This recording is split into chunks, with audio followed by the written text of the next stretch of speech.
2, 1, action. Good evening. Today is Wednesday, December 20th, and this is the Hendrick Hudson Board of Education meeting. The board has just returned from executive session, and before we get into our agenda for this evening, I'm going to turn it over to Mr. Trombley to introduce to you our guests. Thank you, Ms. Bernard. So good evening, board. We have a very special treat for you. We're joined, we know many of you were busy, and this will be our last meeting before the holiday break, and we wanted to send you off in the holiday spirit. And we know many of you were busy and unable to attend some of the concerts, so we wanted to make sure you had some of that holiday cheer brought to you this evening. We are joined by Ms. Delner and the Treblemakers, who will be singing a selection of holiday carols for us. So I'll turn it over to Ms. Delner. Thank you, and the Treblemakers for being here. Thank you so much for inviting us. I'm Erica Dendler, the Director of Choral Music here at the high school. And our conductor for this performance is senior Mia O'Malley. And I just want to let you know that Mia is currently in the process of auditioning to be a music education major at several different colleges throughout the United States. So we wish her luck, and this is a little bit of practice before she actually gets on her way for that. So here's Mia and the Treblemakers.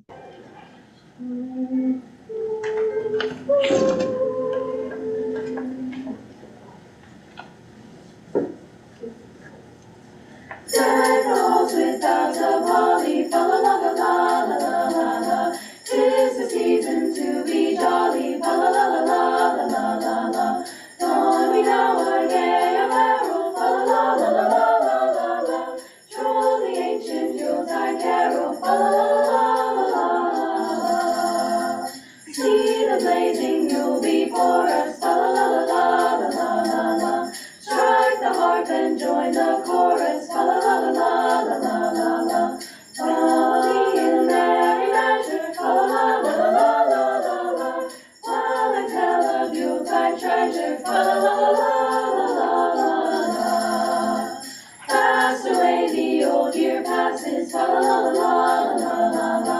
Hail the new ye lads and lasses, fa la la la la la la.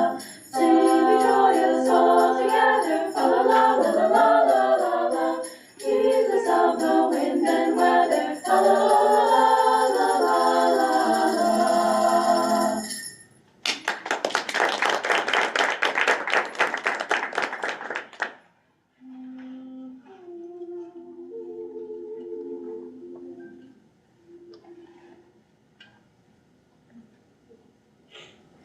Angels we have heard on high, sweetly singing o'er the plains, and the mountains in reply, echoing their joyous strains.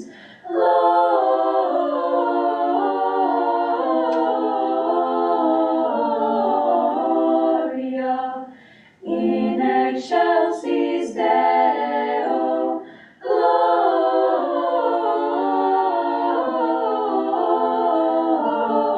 Gloria in excelsis Deo. Shepherds, why this jubilee?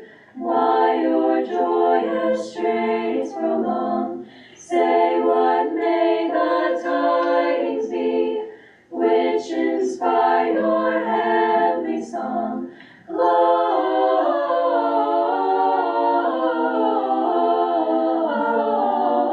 Gloria in excelsis Deo.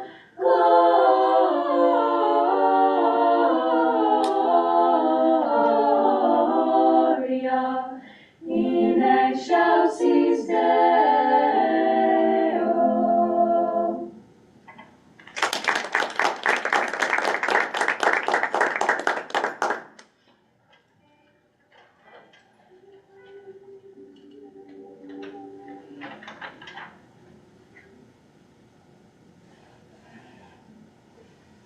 Jingle bells, jingle all the way. Oh, what fun it is to ride in a one-horse open sleigh. Jingle bells, jingle all the way. Oh, what fun it is to ride in a one-horse open sleigh. Dashing through the snow,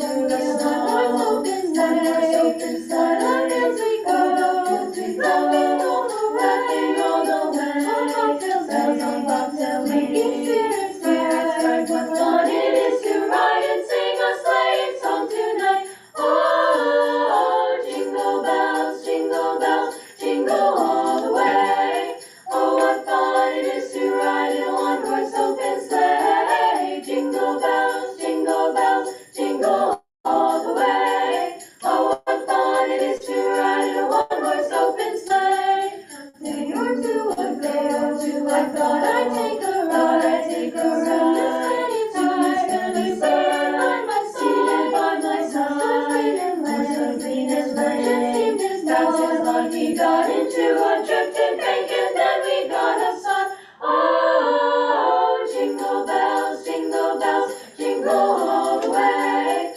Oh, what fun it is to ride in a one-horse open sleigh. Jingle bells, jingle all the way. Oh, what fun it is to ride in a one-horse open sleigh.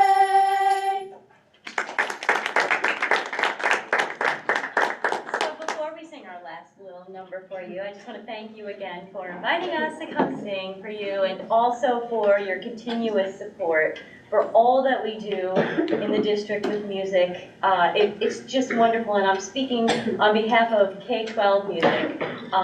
Thank you so much for your support. We really appreciate it. This community is so supportive of everything that we do, and it's very much appreciated. So thank you, and happy holidays. Yeah, you too. everybody. Thanks for being here.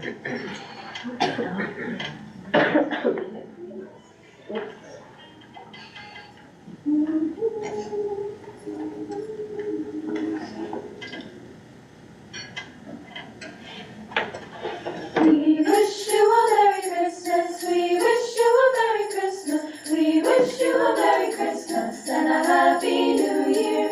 Good tidings we bring for you and your kin.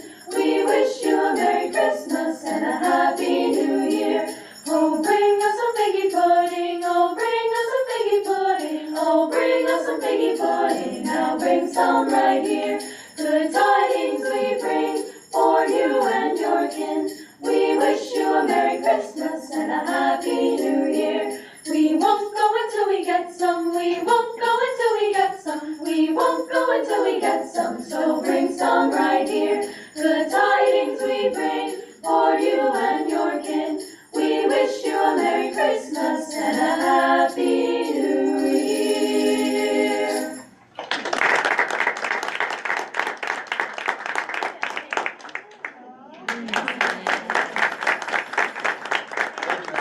Thank you so much. Before you go, thought I saw a number of board members wanting to jump in and sing along. The microphones were. Yes.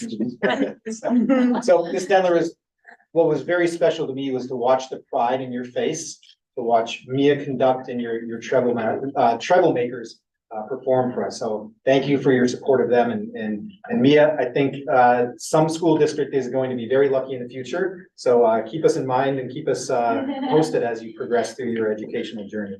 But thank you to every treble maker for this evening. A wonderful serenade to start off the board meeting. Thank you. Thank you.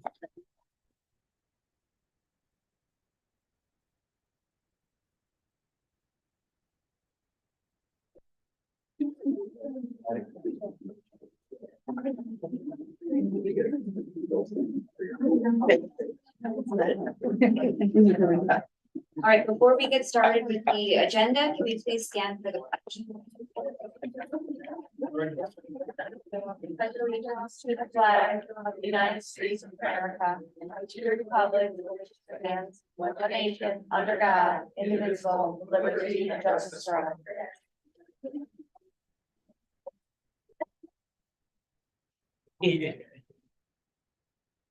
All right, before we approve the agenda, I would like to make a motion to return to executive session at the end of this work session tonight. We didn't quite get through our whole list of items. So I have a motion to go back to add it to the agenda. We're not going back yet. Okay. Thank you. A second? All in favor? Right. Okay, can I have a motion to approve the agenda as stated now that we've added executive session? Motion to approve the agenda. Have a second? Mika, and all in favor? Great. Ready.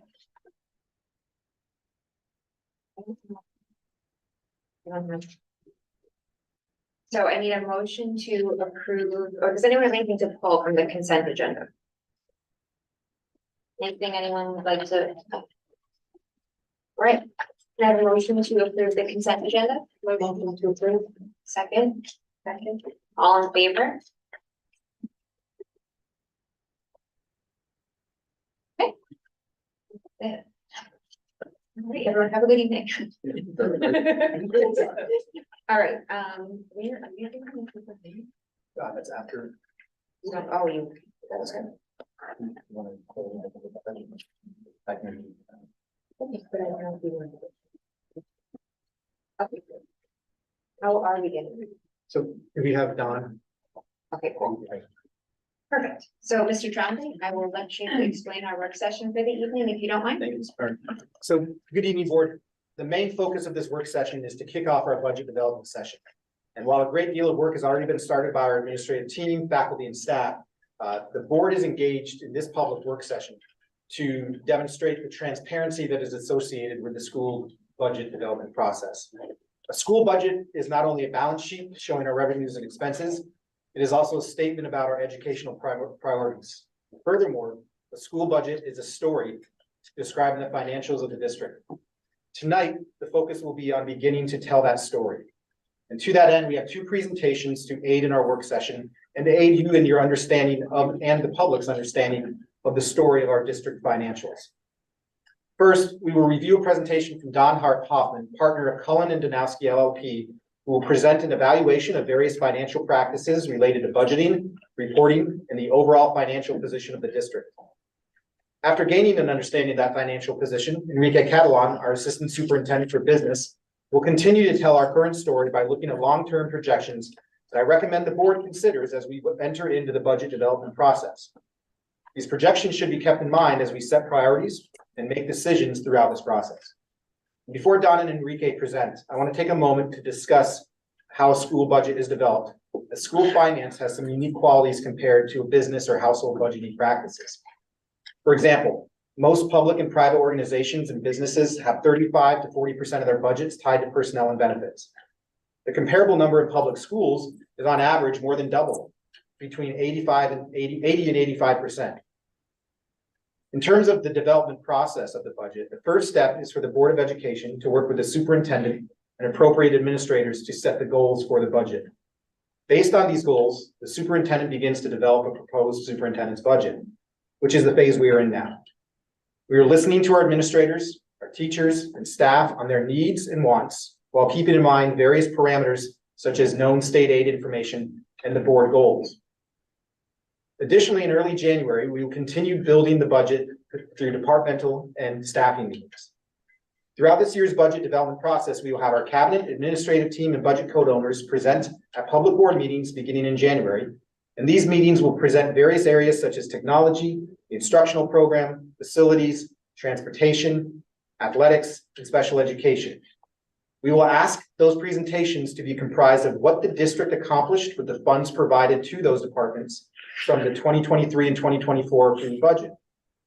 Additionally, these presentations will, in general terms, describe the anticipated increase or decrease to their budget codes, and with our best understanding of the 24-25 proposed budget will need to look like to carry out the best program for our students while remaining fiscally responsible.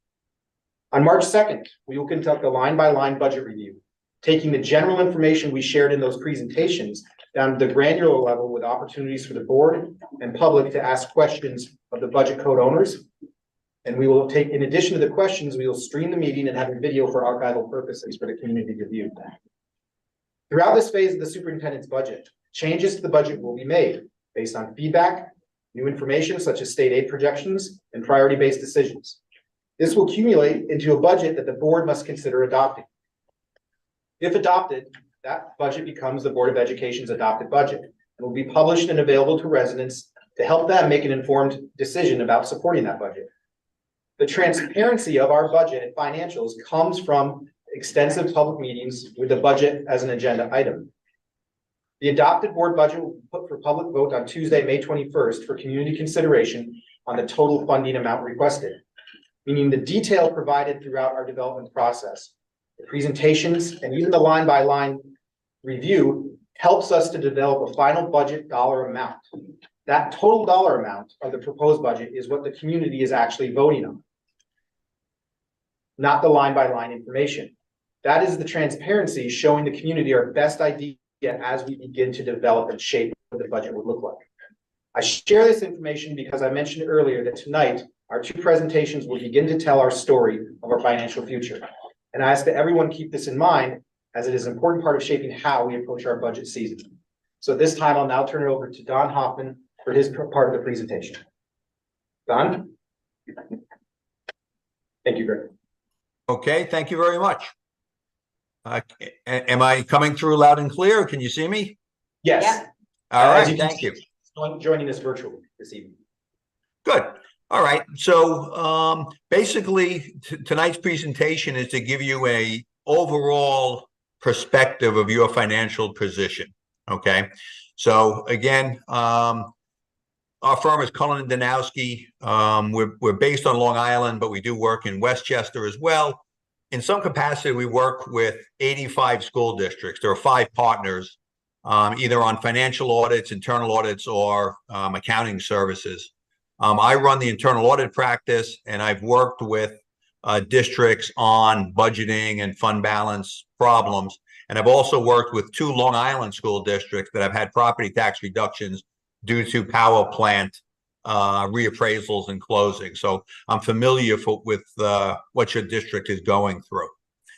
Next slide, please. So from my perspective, I took a look at the information available on your website. I also selected other information. I read your financial statements, your audited financial statements, and it's clear to me that the district is under tremendous financial stress due to the closing of the 2 Indian Point properties, right? Just those 2 properties have resulted in a reduction in revenue from those 2 properties of $20 million each year, right? And that's on a budget that's, under $100 million. So you've had a $20 million revenue reduction just on that line item. The district has had good financial results, meaning you've operated at a surplus for the last 3 years, even with that reduction in pilot payments, because of significant increases in state aid, which are, hopefully are more or less permanent in nature. You've gotten significant funding from the New Yorkization Fund, which is, mitigated the loss of that pilot revenue, right? And in the past year, you've also benefited, like an awful lot of businesses and individuals, from increases in interest earnings, right? You've been able to invest some of your funds and finally get some interest. So that's, for the past several years, you've been in a positive financial position. Your problem is that going forward, it's likely that state aid increases will be very limited. Your state aid increased because your foundation aid went up significantly to catch up to past shortages in foundation aid based on the formula. You're now whole. This fiscal year, you're now whole on that. So state aid increases, I believe, will be limited going forward, right? The cessation fund revenue that you're getting from New York State because of the closing of Indian Point is going to drop approximately $2 million each year. You're going to get $2 million less each year from that, which is a significant, amount of money. And the last bullet point then says property taxes will need to be raised above the tax cap to allow for any spending growth or even to maintain programs. And that comes from, ultimately having to make up a $2 million revenue drop each year and still have enough revenue to fund the programs. All right. So next slide. Want to talk about the annual budget documents, talk a little bit about what fund balance is and how it can be used to some extent, and then the multi-year projections. And then after my presentation, my understanding is that Enrique Catalan will be taking you through the multi-year projections. So the annual budget, one of the weaknesses that I saw in the presentations throughout is that I did not see any documentation comparing the budget to prior year actual results. So when you're in the budget process for 24-25, which is kicking off now, you have the financial results from the 22-23 year. That should be part of the information that's provided to the board and to the public to be able to see exactly what you're working from. In my mind, that's particularly important on the revenue side. It's revenue is going to be a significant concern of the district, again, to replace this $2 million in cessation fund funding. So it's going to be important that you monitor and manage and budget appropriately for the revenues, right? One of the things about budgets to understand, unfortunately, is that an awful lot of it is outside the direct control of the district, right? ERS rates, TRS rates, healthcare costs, they're only controllable as a result of headcount, right? If you don't have people, you don't have to pay health insurance. But if your staffing is staying similar year to year, then you're at the mercy of the rates that are generated by ERS, TRS, and healthcare. And those increases can be significant, and that eliminates potentially spending in other areas. So, when it was mentioned earlier by Mr. Tremblay that budgets, salaries and benefits, are 75% or so of your budget, that doesn't leave a lot else to manage against, right? The documents that I saw on the website and the budget newsletter did not have a summary of spending by area, which I think increases transparency and helps tie in the numbers. So I think that's important to have that document and work off of that. And my understanding is that will be available based on the March meeting, so you can see line by line budgets. The last point is a really significant one in terms of developing a budget, is that budgets must contain reasonable contingencies, okay, or estimates of costs. One of the reasons for that is if you incur unanticipated costs and you don't have contingencies in the budget, theoretically you're in the risk of spending more than the total budget, right? Which you're not really legally allowed to do. So, as you're looking at the line items in the budget, realize that there has to be some reasonable contingencies in the budget. And to a great extent, your appropriation of fund balance covers those contingencies. Okay. So you're not taxing for those contingencies necessarily. You're using fund balance to do that. And that's a cycle that's, involved in every school district in New York. Be careful about cutting contingencies, because cutting contingencies may or may not reduce your actual expenditures, right? If you have to have a new bus and it's required, or you have to have tuition for a kid in an outside place, it really doesn't matter if you budgeted for it or not. You're required to spend the money. So make sure that as the budget is developed, you understand what's in the contingencies. Don, before you go on to the next slide, I hate to interrupt. Just want to clarify for the board, as in the work session, the ERS and TRS designations, employee retirement system, and teacher retirement system. For those acronyms. Yep, good, thank you. Yep. So just back to those 2 points for a second. Those ERS and TR rates are percentages charged against associated salaries. And the rate that ERS system and the TRS system charges, they set. So you take your salaries, you multiply it by the rate, and that's your expenditure. Okay. All right. Next area, fund balance and reserves, right? All districts have to evaluate, what makes up their fund balance. Unassigned fund balance, which is limited by law to 4% of the next year's budget. Some of fund balance is appropriated towards the subsequent year budget, right? You're allowed to have certain legal reserves, and then there's some accounting stuff that's in fund balance, mostly encumbrances, which are commitments made in the fiscal year that's ended that you'll incur the expenditure in the subsequent fiscal year. Okay, so that's an accounting treatment. As of June 30th, you had about $25.5 million in total fund balance in your audited financial statements. Of that, you were $17 million over the 4% unassigned fund balance. Okay.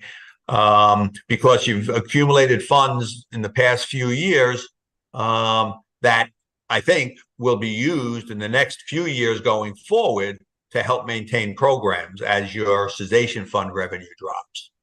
But I think it's important for the board to develop a plan to understand, where you want fund balance to be at the end of the budget problems and concerns you're going to go through over the next 4, 5, 6 years. So let's look at the next slide. So the question is, what does the board want fund balance to be once the situation normalizes? And by situation normalizes, I mean you're no longer getting cessation funding, which is still, it's being reduced each year for the next 5, 6 years, right? So once that process works itself out, what will your annual financial results look like? And what do you want your fund balance to look like at that point in time? Okay. At a minimum, my recommendation would be, at an absolute minimum, you should have 10% of the subsequent year's fund balance, subsequent year's budget as fund balance. Okay. So in round numbers, if 6 years from now your budget's $100 million, you should, at an absolute minimum, have $10 million in fund balance, total fund balance. Okay. Next, multi-year projections. So multi-year projections are difficult, obviously, because it's how do you predict interest income 5 years from now, right? How do you predict state aid 5 years from now? You really can't predict it next year. You don't know, a lot of information, but it can give you a framework. And I worked with Mr. Catalan on looking at a November multi-year projection, and then he and I went through and he changed the presentation somewhat, which I think helped the presentation quite a bit. And we looked at some of the numbers and some of the risks, right? When you develop something like this, the projections need to be reasonable, reasonable estimates of revenue growth for the most part, but maybe less revenue, interest income. I don't know what way interest rates are going to go in the next 5 years, but they're at a high right now, right? So it might be reasonable to not budget as much in interest income for the next 5 years, right? But on the revenue side, I think it's important to try and budget as close as possible to expectations. I think you want to be reasonable on that, and then manage against it. I mean, I think it's important that you understand the assumptions built into the funding budget, the revenue budget. And then when you get the audited financial statements, or when you're looking at projections during the year, you look at, how you're doing against the projections, right? Property taxes is easy. You set it, you know the amount, you get your property taxes. But if you're budgeting a significant amount of state aid, did state aid change? Did the state do something in the state aid? Monitor interest income. These are all things that I think is reviewable at the board level to have an understanding of what's happening to your revenue. The last bullet, that the projections that Enrique has developed and used over the years has an expected annual operating surplus, or in this case, operating loss, which means you're going to be using some of your fund balance to fund the operations for that year or years. The total of this projection should match in some way the expectation for what your fund balance wants to be, what you would like the fund balance to be 6, 7 years from now, right? So, you do not have $25 million to use for program in the next 6 years, right? Because you want some fund balance at the end. It's up to the board to develop how much that is. In my mind, the most you would want to use for program, right, is about 15 million of that 25. So you still have 10 million at the end. The calculation that Mr. Catalan put together has those numbers. So it's important that those numbers make sense. Next slide. So, where are the risks, right? In multi-year projections. Is state aid reliable, right? I've been in the business long enough to know about what the state does when they're in fiscal trouble. And what they do is they generate something called a gap elimination adjustment, and they reduce everybody's state aid, right? So that's significant. Sales tax, is sales tax reliable? So, in the past couple of years, sales tax has been budgeted a little bit less than has actually come in, to be conservative.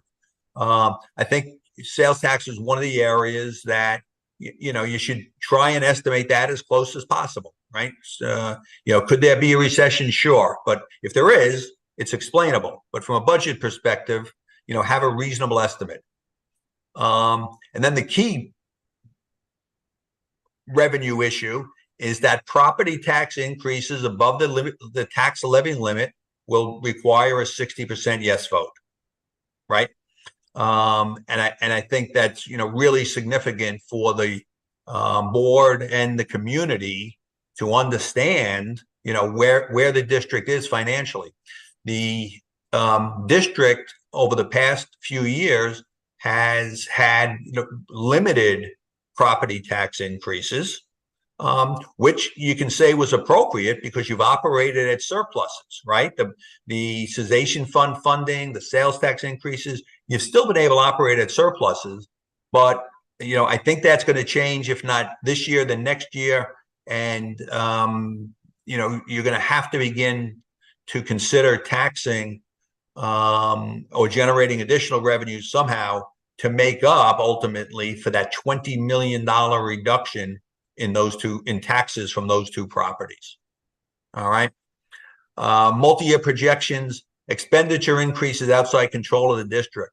The multi-year projections, if you're projecting, spending increases of only 1.5% or 2% a year, that you could very easily get that chewed up, very quickly with costs that are outside of your control or contractual costs, right? Just salary increases. So the multi-year plan is going to be under a lot of pressure, on an annual basis. And my last comment, it may be very difficult to maintain current programs with limited expenditure budget increases. Okay. And that's because, if you're trying to limit the spending increase to 1.5% to 2% and costs are going up, other things might have to come out of the budget. So that's something you can look at annually.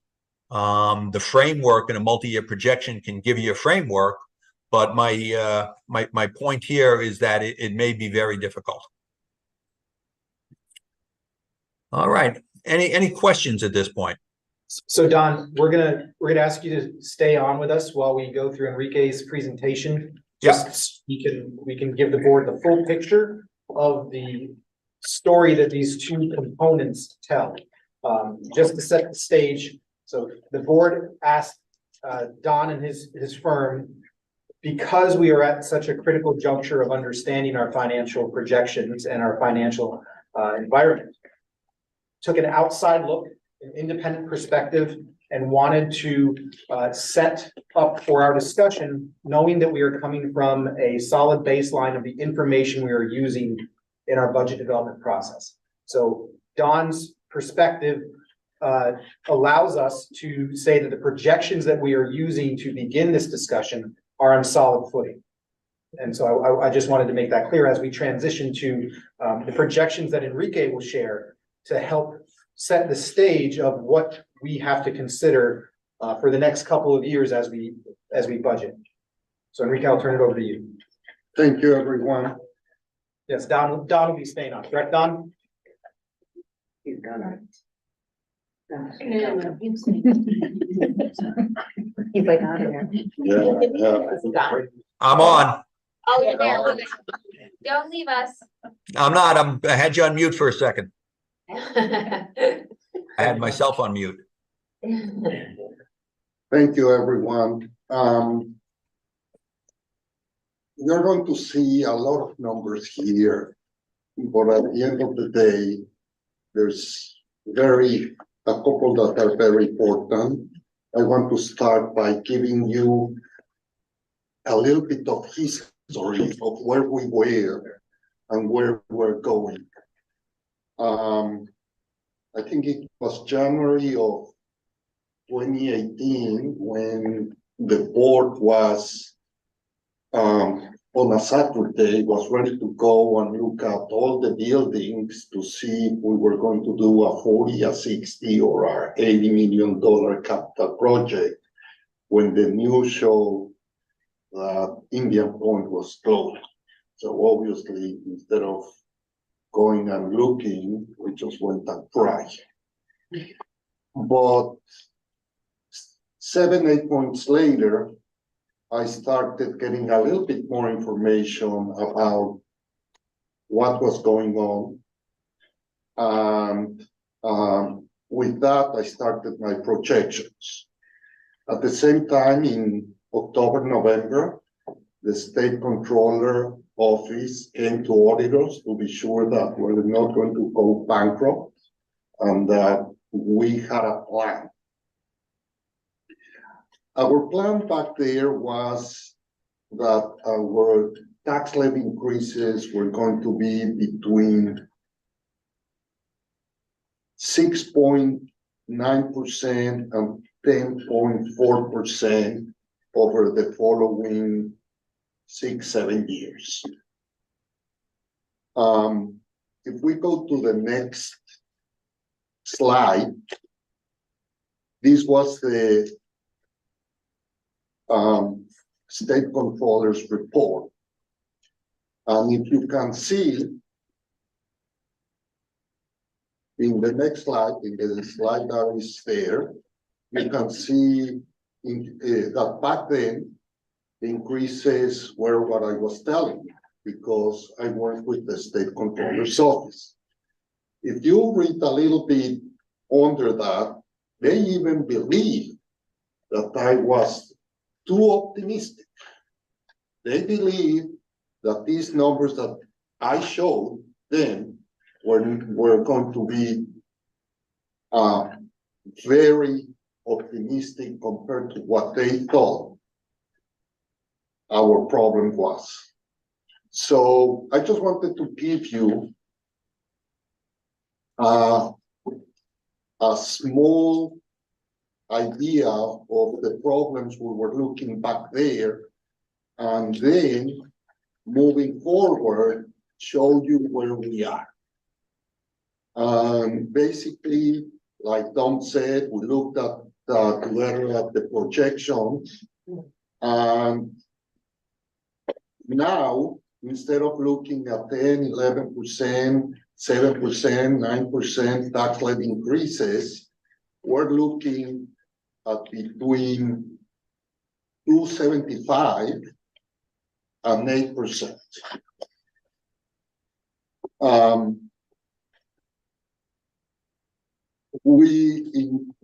If you go to the next page, you got at the bottom, you can see how we're going to be using those $20 million in unassigned fund balance. You can see that for this year, we're expecting to use 3.75, the following year 6.25, the following year 6 million, 6.5, 6.5, 4.2, and 2 million. So what is important here is for the board and the community to understand that if we have a lot of money set aside, it's not because we have that money just to throw away. It's because in the future, we need that money to be able to get tax increases of between 2.75 and 8.8%.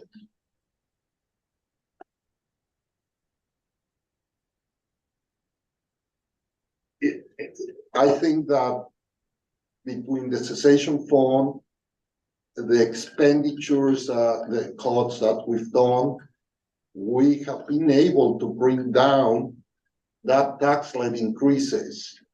And we're expecting to do it going forward. To tell you a little bit about my projections, for example,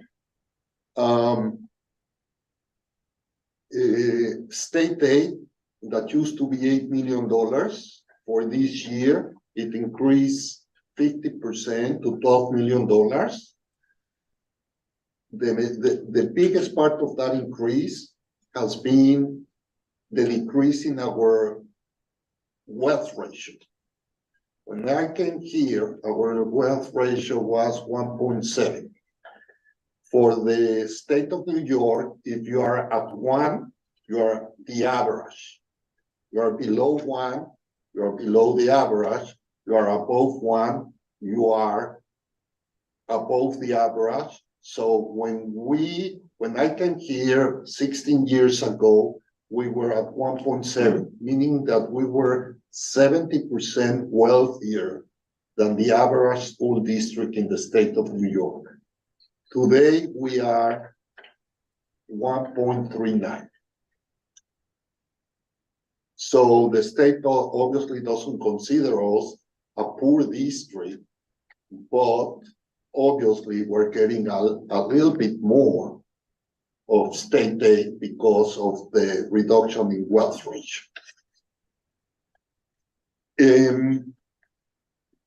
We have other pilots, as you can see here.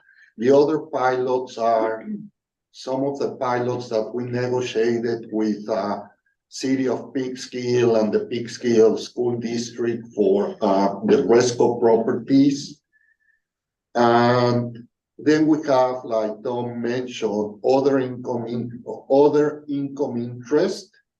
And obviously, very important is the success of Lisa's sailor programs that is bringing us between $1.7 million and $2.6 million in projected revenues over the next 7 years. Enrique, really quick, just for the board in their study and those at home watching, what does the pilot stand for and what is it? Pilot stands for payment in lieu of taxes. So, for example, Entergy, Indian Point, they didn't want to, the school district didn't want to every year look at the assessed value, it goes up, it goes down, and not knowing how much tax we were going to get. So we enter into an agreement in which, in our case, was for 10 years, in which Entergy and us agreed that we were going to get, and I don't remember the exact amount on 2015 when we entered into that agreement, but about $22 million, and then every year a 2% increase. So like that, it is important for the school district to have pilots with major corporations, because then you don't have to negotiate on a year-to-year basis the assessment. You have a long-term contract on how much taxes they are going to pay. Thank you, Enrique. So in our projections, like Tom said, it's impossible with the cost structure that we have to project 1 or 1.5% increases in expenditures. Just to give you an example, for the 24-25 school district, our health insurance is going to increase 5%. If you take into account that our health insurance is approximately $12 million, you're talking 5% of about 20% of our budget. So the increases in in budget go between 2.75 to 4%. So based on that, the board decided that we didn't want to have, or at least that's the idea here, we didn't want to have 1 year of a 10% increase in taxes and the next year a 0.1%.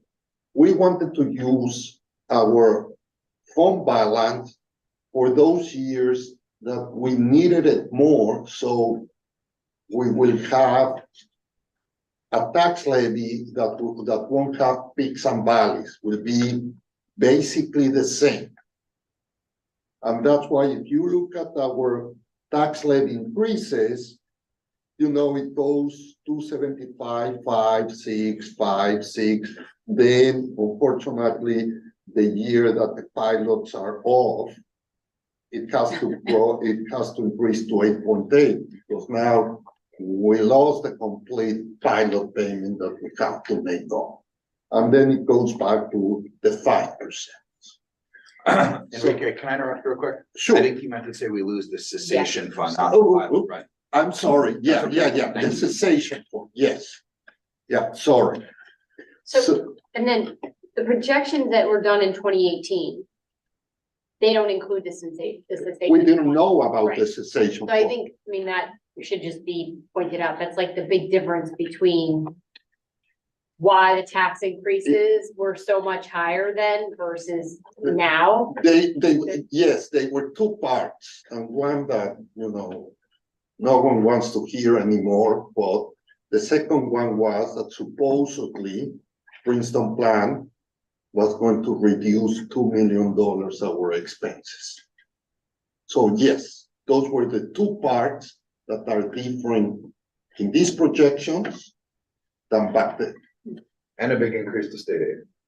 No, I had the big increase. Oh, you did? He could Yeah. do that. Yes, I knew that there was going to be an increase because of the Oh, yeah. wealth ratio, not at that level, but if you see for 23, 24, I had 12.9 Yeah, million. I see it. I'm sorry, I Yeah. didn't see that. page, Yeah. George.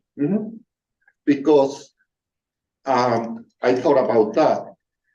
But like John said, those were the two keys.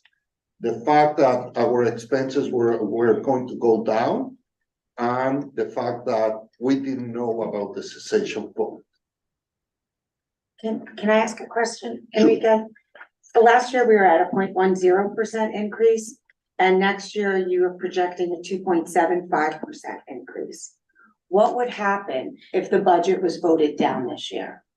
What would that do? Before we go there, because that's important, so I want to go in order of events. Okay, Before I plug in there, do you have anything more that you want to share about the projections before we move on to questions? No, I think that those are the general, that's the general overview. You have the same projection that I have.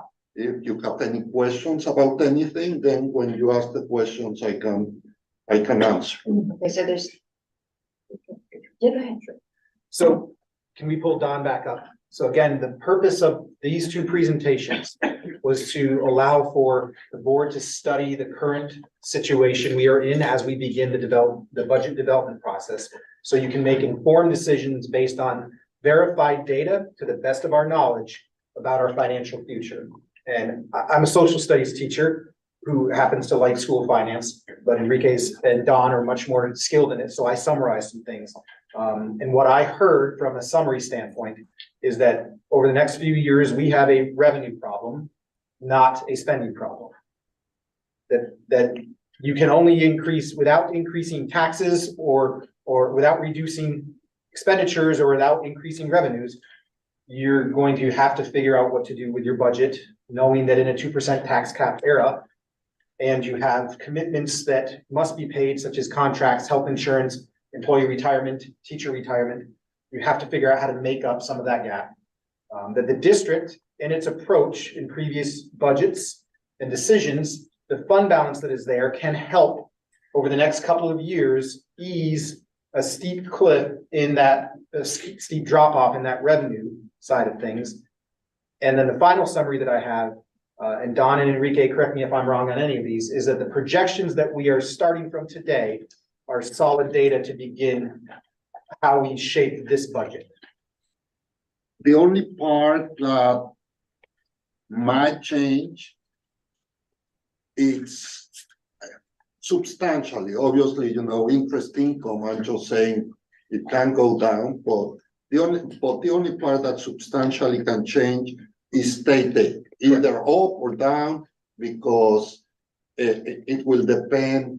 We don't even have any idea of how the negotiations are going between the legislation and the government. So, but the rest, pretty much, cessation fund is known, pilots are known, transfers are known, sales tax, we're talking maybe $100,000 up or down. Interest income the same. Tuition, we know the minimum. Lisa might give us good news next year that she's opening 5 more classes, and that's a lot. That would be good for me, but for her. And both is safe. So really, it's state aid, the big question here. So as the board begins the work session, we wanted to have Don and Enrique here so you can begin to have those ask questions and begin the conversation as we kick off our budget development process. So I think there's, good. I think there's 2 directions that I see this conversation needing to go in. And is one, the projections, like Steph's question and maybe where you were going, Jen, and also to talk about the fund balance, right? Because in the presentation we heard, and I think most of us know, it's supposed to be 4%. We're well over that. We're well over that with well intentions, but we need to talk about what to do with it. And I also, I have a couple questions for Enrique and Don both about that. So I don't know what we want to talk about first and what makes sense to talk about first. Could we direct questions towards Don first? So then we can So we can Okay. All right, so I guess if you don't mind, my question is, when we're talking about the fund balance. It's supposed to be 4% of our budget, No more. right? Right? Yeah, no And- more. It of can the- be less. Of the next year. So one, what do we do? How do we properly, because we just right now have this money sitting there, so what do we need to do as a board to legitimize that money? Even though we have plans for it, I think that there are proper reserves that need to be set up. And then I had a question because Don, in one point in your presentation, I was confused because it said that you recommend that we have 10%.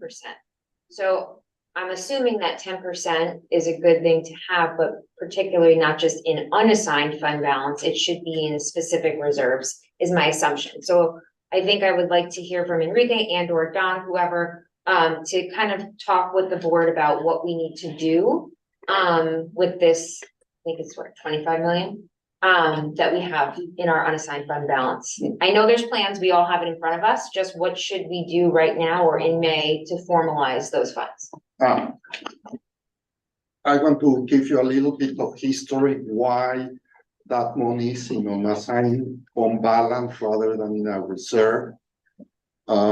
Since the beginning, we started talking to the state and asking, what can we do? We need to be over the 4%. And the state said, okay, we'll pass a law that you can be over the 4%. And they passed a law, but not that we could be over the 4%. They passed a law that we can open a reserve.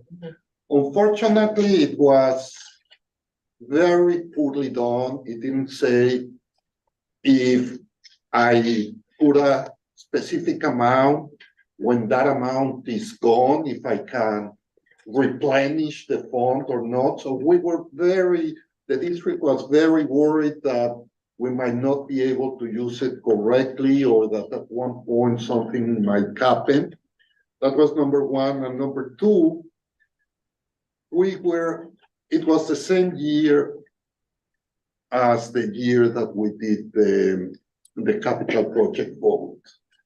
And back then the board was afraid that the community might think that this was additional money that was going to be taxed rather than just opening the fund, and when we have money, we put it there. So the board decided that they preferred, to leave it as in unassigned fund balance.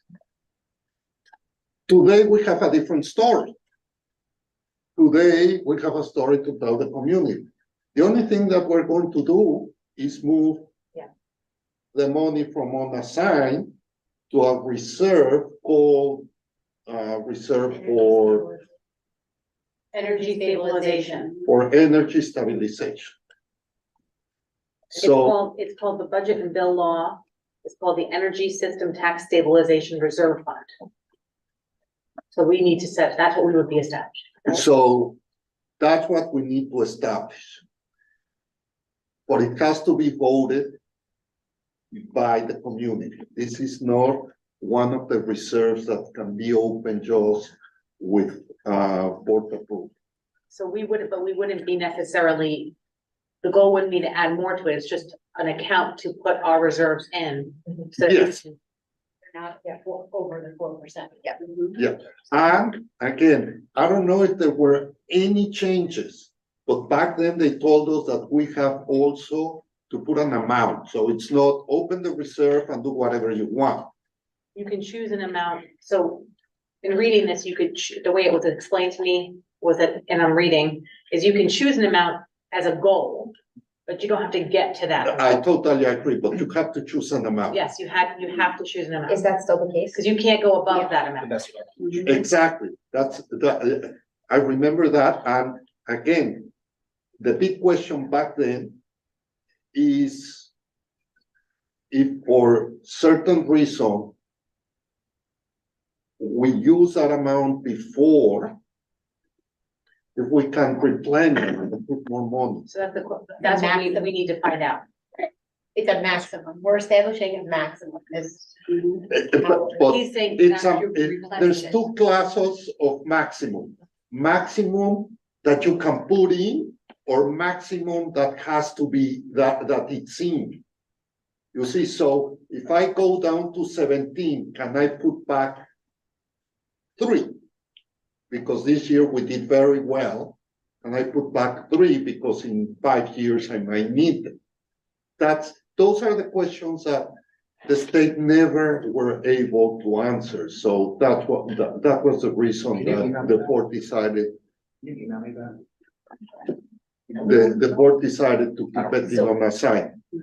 But the bottom line is that their recommendation, my understanding from the lawyers, from Don, and also from me, is to open the account and move the money from the unassigned fund balance to the fund. So when Don was saying that we should have 10%, is this, Don, are you there? Does he mean that between 4% unassigned fund balance and then 6% somewhere else in these reserves? Yeah, legal. Yes. Yes. A legal fund, maybe a facilities fund. TRS.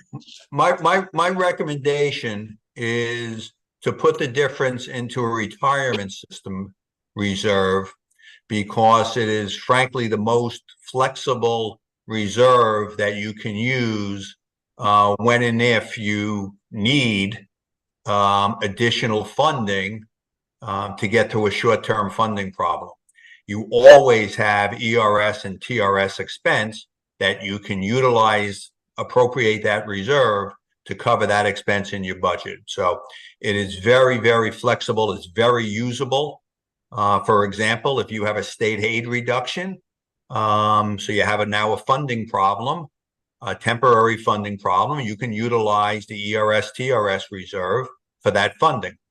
So to your point, I would put 4% unassigned fund balance, 6% in the retirement system reserve, and the balance into the cessation fund reserve.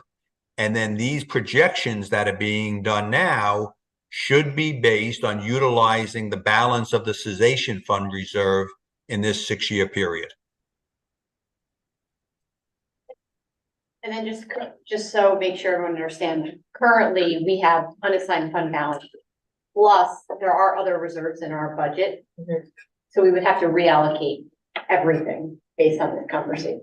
So people don't understand that it's the 25 million, whatever we have right now, plus some other reserves that Enrique has in other places, such as No, facilities, 20 million 20 million, sorry. in unassigned, plus the other ones that it's mainly repair reserve. So just say a little bit, it's reallocating all of those reserves to what Don was presented. No, my recommendation is to leave the existing reserves where they are and take the unassigned fund balance that's above the legal limit and to place it in 2 reserves, the cessation fund reserve and a retirement system reserve.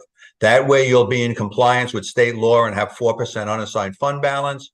You will have additional funding in the retirement system reserve that hopefully you don't use in the next 6 years. And if you don't, you will have 10% fund balance that'll cover you going forward. And the balance that goes into the cessation fund reserve will be used to fund programs over the next 5-6 years until you get stabilized. Thank you. What if we feel like we can't get 10% in reserves comfortably in order It to doesn't look- maintain our? It doesn't look like we, excuse me, it doesn't look like we do, right?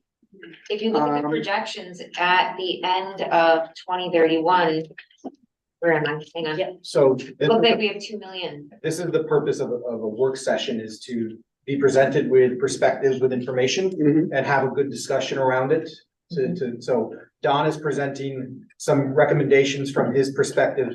Enrique's projections have taken into account other approaches, all with the same general idea of how to use this unassigned fund balance in a way to help us weather the next few years of financial difficulties in a manner that both preserves the board's priority and our district's priority about instruction and education, as well as being fiscally responsible to taxpayers.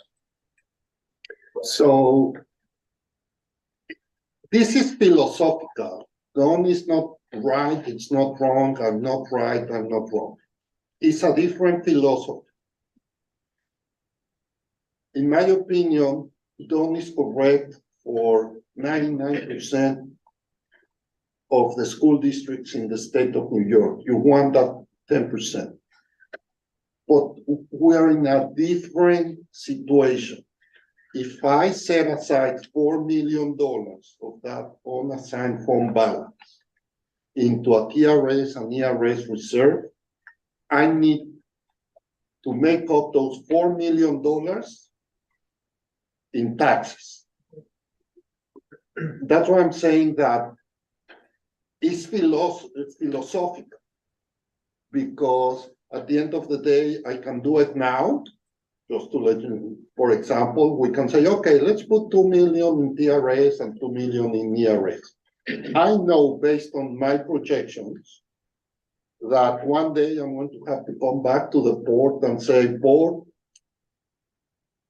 either 10% tax increase or 7% tax increase or 5%, but we need to move those TRS reserves. That year, we need to use them against my TRS expense. But it's basically the same. You know, I'm using a reserve to lower my tax increase. But if the real problem is not TRS and ERS, our real problem is the reduction in our pilots from mentorship. So what, why to open these new reserves? If at the end of the day, I'm going to have to use that money for my biggest problem, which is my reduction in pilot payments. But it's philosophical. I'm not saying Dom is wrong. It's just how I look at how to do it. So just, I think, I just want to clarify though, that's, other school districts have done that because that's legal for them to keep a 10% in reserve. Yes. Yes. When they can only normally keep 4. No. 4% Unassigned. is in unassigned fund balance, Right. meaning I can use it for whatever I want. TRS, let's say that we say $2 million in TRS. You can only use that reserve to reduce your TRS liability. Right. But that's where other schools put it that aren't in this financial Exactly. situation that we're in. Yes. What's Right, TRS cost a year? Our TRS cost is Is that on about, this? no, our cost, Lose your train of thought. it's $4 or about- $5 million a year. about $4 million a year because it's about 10% of our teacher salary and administrative salaries, give and take. Jen has a question. So, yes, I think you're right, but also no, because Don has said 4% is not really enough. Right. Right, so we could say that 4% is not enough, but if state aid decreases, we are still liable for that. So then all of our fund balance goes away. I was just, So, I mean, yeah, I'm yeah, trying to explain how do other schools do this when they have extra funds left over? they could have. They put it in another place. Right. But I mean, So I like think at the we should minimum, do it. we have to revise these charts to at least decide on what we think is what we would like to put in this reserve fund balance. And at least start pulling that out so that we can actually see where. Maybe we do set, maybe we do exactly what Don says and see what our levy looks like.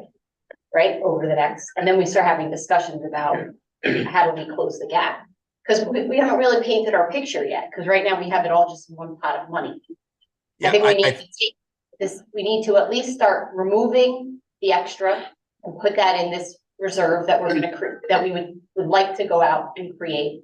And then create, you and Don or you decide where we need to hold this extra 4, 6, whatever we think is the right amount, because I don't think it's 0. Right, and then we have to look at what that tax levy is gonna actually be, and then we can have because this, I don't think we can even have discussions because it's not. So you're Not saying, real right now. but it is, so there's $25 million of unassigned balance here, and you're saying that, so, I'm sorry? It leaves us with nothing. This leaves us with nothing. This leaves us If you with, go to 2031, it leaves you with back to $2 million each year. yeah, Well, yeah, but that might be That's the hump we're trying to get past, Right. right? It's like that might be the only option without, you're saying that you wanna see adding more reserve, and what does that do to the projections? Cause Or right using now, less of the No. fund balance. What is that? If I can summarize here, because I touched on it in my presentation, is that the board, as they develop this multi-year projection, has to decide how much fund balance they want at the end of this normalization, this period, right? To when you're operating in a year where your revenues are adequate to operate at a surplus and you don't need any unusual or extra funding from the cessation fund reserve or from fund balance, right? So that's a board decision as to what value you want your fund balance to look like after the 2030-31 school year. It's my recommendation that that number be $10 million. I'm not as concerned about what reserve it goes into, because that's, as Enrique says, you can move the money, you can do this. But the projections in my mind should be built to say at the end of this time period, we're going to still have $10 million in fund balance. $4 million in total fund balance, which is your unassigned fund balance. $4 million is really not adequate for a school district with the risks that you have related to state aid funding and with the risks that you have for cost increases that are outside of your control. And the reason you have fund balance is to buy time, if you will, allow time to use fund balance on a temporary basis to maintain programs and then develop a plan to operate from there. If you don't have adequate fund balance, any shortfall in revenue or any increase in expenses outside of your control might cause, change to program that is difficult to ever get back in. So it's up to the board to decide how much money you want in total fund balance, no matter what you call it, whatever reserve it's in. That can be, those details can be worked out, but how much fund balance you want after the 2030-31 school year. My recommendation is at a minimum $10 million. And to the point about other school districts have 20-25% in total fund balance, many of them. So I have a quick question for Enrique. Enrique, is this based on just what we're currently in right now? Like, does this capture the estimates that we had of the 747 when we're changing it to Plan B? Like, does that capture this budget overall? Does this capture what's going to be taking place for next year? Or is this just the model we're currently in right now? My understanding is that there's not going to be major increases or decreases next year by going to Plan B. Okay. That's what I think Margaret, Lisa, Dennis and Mike discussed, that maybe we're going to have to add one teacher here, but we're going to spend 300,000 in moving expenses. But my understanding is we're not talking, about a major increase or decrease that will move the needle. Okay, I'm sorry. No, I was just gonna say, I guess, when are we gonna see just what those numbers look like and how, whether they are or they aren't, because it was an estimate, right? Yeah. So I think we need to understand what the cost impact is gonna be against this, So as well as. that we move goes forward. for everything more than just elementary. So this was gonna lead into your Actually, because question. that's a one-time cost. I was thinking about the year 26-27 projection. If 85% of our budget is staffing, and that's the year that the contract is up for the teachers, have you worked in this projection a salary increase for them? I mean, if that contract gives them, let's say, a 3% increase, what No. does that do to No. the tax levy? A 3% increase is not considered here. What's considered? What is considered in that? What they have currently? Just are we just increasing 2%? Is that what you're increasing? Your 2%, 1.5. 1.5? So can I finish the thought? Yeah. So in the 26-27 school year, you have a 6.2% increase in taxes for the people sitting at home. If you put that kind of increase in, what does that do to the 6.2% to them? Each increase would be approximately $300,000 for each percentage increase, Enrique, would be approximately. No, every percentage increase is $500,000. So what is their tax levy? Like if I'm sitting at home and that happens, 6.2 to 6.75? Well, if you put 1.5. 1.5% of $40 million, just to say something, is for 600,000. 600,000 is a little bit more than 1%, so we will be talking instead of 6.2, 7. You'd be pushing 7.5. so you'd be pushing 7.5. I just want that to be clear to people.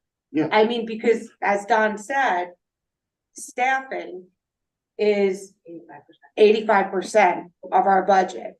And that impacts our ERS and our TRS and our healthcare costs, right? Not the healthcare, It's the instructional, healthcare has but nothing to do with. Use, Well, the But more what- staffing you have, Yeah, but I always you always budget for that. I always budget on the number of teachers and the number of custodians and the number of everything that we have today. Unless the board comes back to me and says, Enrique, we need 5 teachers more that will stay here for the next 8 years. But all my projections, even from last year to this year, and my projections, for example, for the budget of next year, is that we have 252 teachers. Unless Lisa tells me I need 1 more teacher, that she did, I include only 252 teachers. Guys, do we have any questions for Don or can we let him go? Are there any? I had one question. Okay, I wanted to just ask if there was any initiatives that, you know, his other clients used when they had shortfalls in revenue. Like, was there anything that you could do as a district to help offset that? I mean, When they have shortfalls based on an energy plant closing? Yes. yeah, or anything. Yeah. But Long Island. Yeah, well, you know, over the past several years, revenues to school districts have been quite good, right? State aid increases have been very substantial. Frankly, the biggest issue that Long Island school districts have had is what to do with their operating surpluses, okay? And most of them, or a lot of them, have put those operating surpluses into capital reserves, okay? You're not in a position to do that, right? So, you know, how do you increase your revenue as a district? You know, at this point, and Enrique and I spoke about this just the other day, is continue to work with your legislatures about the financial stress you're under, you know, as a result of losing $20 million of revenue from those 2 properties, right? I know you've gotten some bullet aid in the past. Any bullet aid you can get will help the local taxpayer and will help maintain programs. But there's really no magic, you know, magic bullets to revenue in schools, right? Just to clarify, bullet aid is one-time aid sources that the district can use for a particular purpose that a legislature chose to give it. Don, what did those districts do to cut costs? Did they have any cost-saving measures that you didn't see? You know, the districts that, you know, really have to cut costs, and they're few and far between in the past few years, right? So I'm going back, you know, quite a while now, because state aid increases have been good. And until recently, inflation was under control, right? So, you know, if you go back, you know, 5, 6 years, those districts that were running into some financial trouble that couldn't pierce the cap, the main cuts are in staffing, right? I mean, unfortunately that's where the cuts are. You know, you have to manage, you know, your known expenditures, right? Your contractual expenditures have to be managed carefully. You can see the picture here. You know, the projections that from 26, 27 on are for 2% annual spending increases, right? Those are going, you know, those may be very difficult to achieve, you know, based on your contractual situations and with costs, again, that are outside of your direct control, right? You know, and I may be wrong, right? Could ERS rates and TRS rates come down? Yes, they could, right? Both of those right now are sort of in a medium level, and they've been relatively flat for the last few years. If investment returns are very good for the next few years, maybe there's savings there, right? You know, I belong to NISHIP. My wife's a retiree of New York State. I belong to NISHIP. My NISHIP cost just went up 12%. 12, right? If your health insurance go up 12%, that would be a very, very significant dollar impact on your budget that probably would require other changes. So, so there's no magic areas of cutting costs.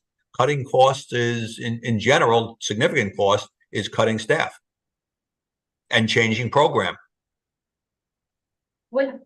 So at other districts that were in Long Island that were in similar predicaments, did they raise taxes? How did they communicate? Like, how did they communicate, or how did they? Yep. So let's talk about the tax cap limit for a little bit, right? Since its inception 10 years ago, more or less, the vast majority of districts have lived within the tax cap. Okay. Districts that have pierced the cap have had, or tried to pierce the cap, have had mixed results. So, your situation is very unique, right? Very few districts have had revenue decreases in the magnitude that you're facing. And it may be no districts that have faced this, right? You've essentially lost $20 million in revenue. The state has attempted to help mitigate that loss through the cessation fund funding, right? And you've benefited from that. The first year that you had a reduction in your pilot agreement of $20 million, you got essentially $16 million in the cessation fund, and state aid went in, and you were, almost whole at the end of that, right? But the cessation fund is dipping. So you're in a very unique situation, particularly in terms of the magnitude of the dollars. But, that said, one of my clients, very big school district on Long Island, back, 10, 12 years ago, fired 250 employees in 1 year. Oh my God. Okay. And had a significant impact on funding, but that was a result of the gap elimination adjustment, which was a reduction in state aid. For them was $10 million a year. And it was a result of the teacher retirement system costs going up from 10% of salaries to 18% of salaries, right? Both of those were outside of their control. They operated a couple of years with operating losses with their eyes wide open, but eventually they got to the point where they had to, really change their budget. And the year after that, retirement system costs came down, and the gap elimination adjustment was reduced and eventually went away. So they got completely whole, and now they're back to, the staffing that they had before. But they used their available fund balance in that situation for as long as they could, but they still at some point had to reduce program. So Enrique won't remember this. I don't think anyone else worked here. Remember when we laid off 35 teachers 1 year, staff members, correct? That was around 2008, 2009. After the budget went down, it was 35 staff members, I believe. No, I wasn't here when the budget went down. I came the year after. It was the year after that. Yeah. That's when that happened, correct? Yes, we also had to cut teachers in, I don't remember if it was 2011. 2011. I wasn't sure if it was 10 or 11, but yes.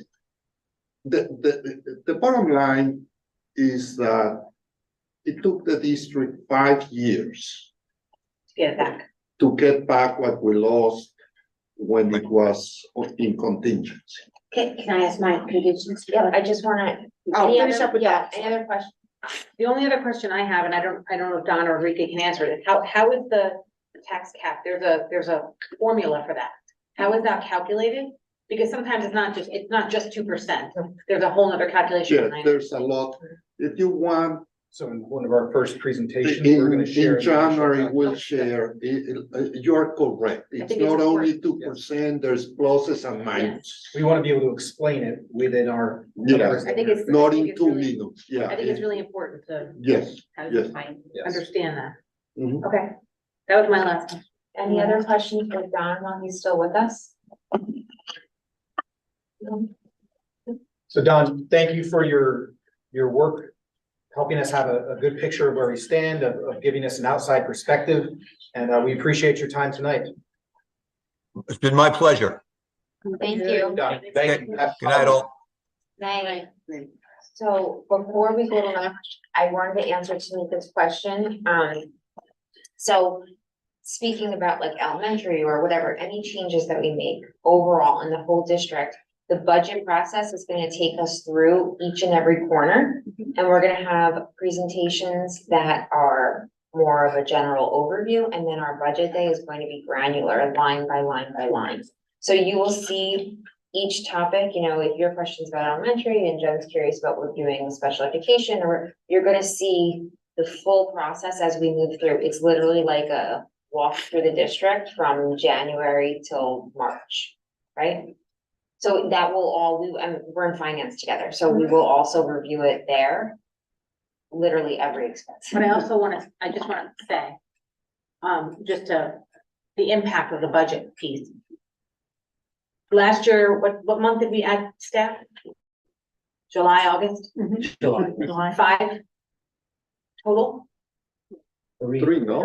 We added 3 elementary, but we retained a few of the staff members we had. Yes, that was before school closed though. But our budget was already established at that point. But I think it included them, so it's really. No. No, I it don't didn't. remember. No. I don't think it didn't include them, but that We didn't, never included the people. not the high school, but the Oh, elementary. Okay, that's people, okay, gotcha. There wasn't any significant, like you have no concern over those 3 to 5. The shift in the staff, it doesn't, my point is that doesn't make a huge impact on the full budget.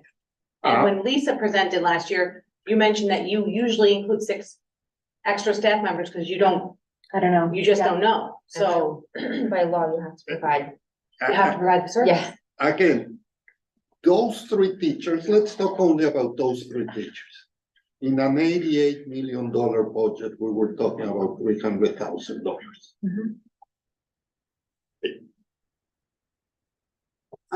I was able to do it, and I said yes, because Dennis came and asked. Yes, we felt we had to, yes. But you hope or you expect that you're not going to get a $300,000 lawsuit that, you know, there's contingencies. So when I looked at it, I said, okay, are my contingencies enough? Yeah. You know, it might be that in April, I go to Mike and I said, Mike, we need to cut something because we're not getting there because there were lawsuits, there was this, there was that, and there was that. It has never happened to me. But the fact of the matter is that in a normal year, $300,000, it's okay. I guess my question is, if we're just using estimates, I would like to just see on the budget line, like, as we're going through the budget, was what last year's was and what this year's gonna be. So that we have the comparisons of numbers. Just because I know in finance, we went over a bunch of different things and there were some numbers that were off there, so I would just like to see that on, like, as we're going through. What were the estimates of last For year? the actual. Well, the actuals, like what the actual cost was that we had, from the. Oh, yeah. individual. So I think we Yeah, should yeah. have that so that we can cross-reference. it. Yes. I think that's in all of our budgets. We have like what was this year and he actually puts in the actual cost and then what we need for next year. So it'll be consistent. I think it would also be helpful if that's up on board docs for the public. Yes, It is. absolutely. It is. Yeah, but why we're comparing it, like, I don't wanna go back on board docs and look for it, I want it right as we go along. Shouldn't there be a separate budget while we're? I think there's a whole budget. There is a, So this year, it sounds like it's gonna be different, Yeah. because last year it wasn't. If I could, Little different projects. Go ahead. yeah. here's my thoughts on how we present the budget development process, because I started that today. We've already started it, but really the board's taking now it's starting a work session. We're going to be full steam ahead in the budget development process. Oftentimes, the presentations that occur at the monthly board meetings can make the budget development process seem disjointed, along with the fact that as we're going through particularly the superintendent's phase of the budget, there's a bunch of different data points coming in. There's new state aid runs. There's discussions on program that we may want to include. There's savings that we may incur. So those numbers fluctuate. And if you look back from 1 week to another, you can probably see a lot of those changes and it can cause confusion. So the theory is we are going to present program budgets in a way that tells the story of how we use the funding from this year that the community approved to highlight the things our programs are doing for our students, the student outcomes that those are impacting.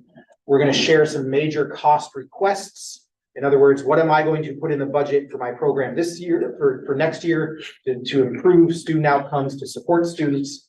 And at the same time, with that in mind, provide the public with a best guess, increase or decrease for the budget codes I'm talking about.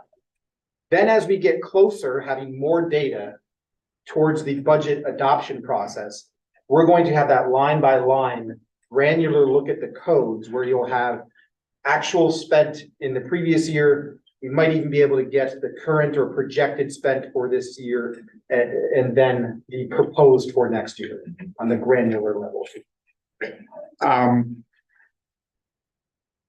Two cautionary issues. Number one, and the most important, is that today, for example, I have a placeholder for each of our teachers in elementary school. But that will change in January when Margaret tells me Stefan is going to be V, but today is in Furnace Woods. And everything like that will change or will not make sense because one expense today was in Furnace Woods because it was pre-K.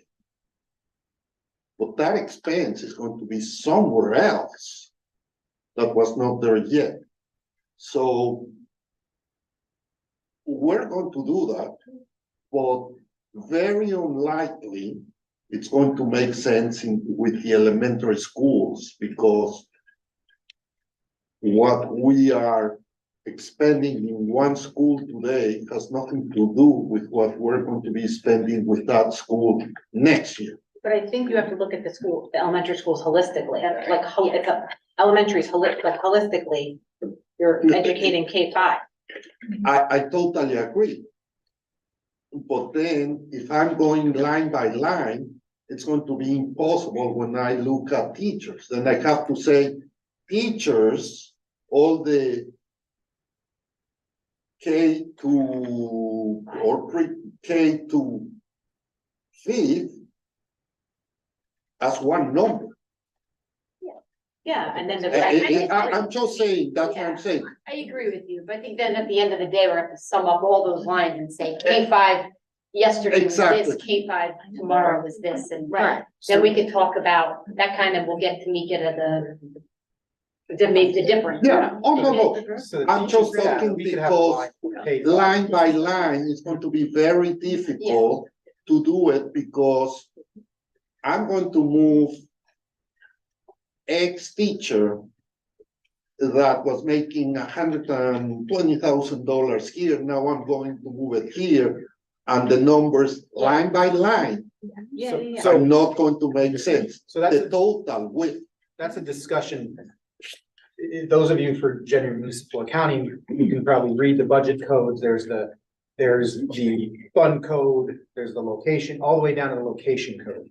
And we'll structure in a way where it's not too granular, where you're getting confused. We'll go to the correct format, the correct budget code itself to say, okay, so this is regular teaching K-12 based upon this number of staffing compared to last year. We won't get as granular where it causes confusion, but it still paints a picture that's detailed enough to understand and compare. Can I ask re-ask my question? Yes. In last year, we were at a 0.10% increase, right? Yes. And next year, if we look at this, we're looking at a 2.75% increase. Tell me, tax levy, so tell me what would happen if the budget was voted down this year?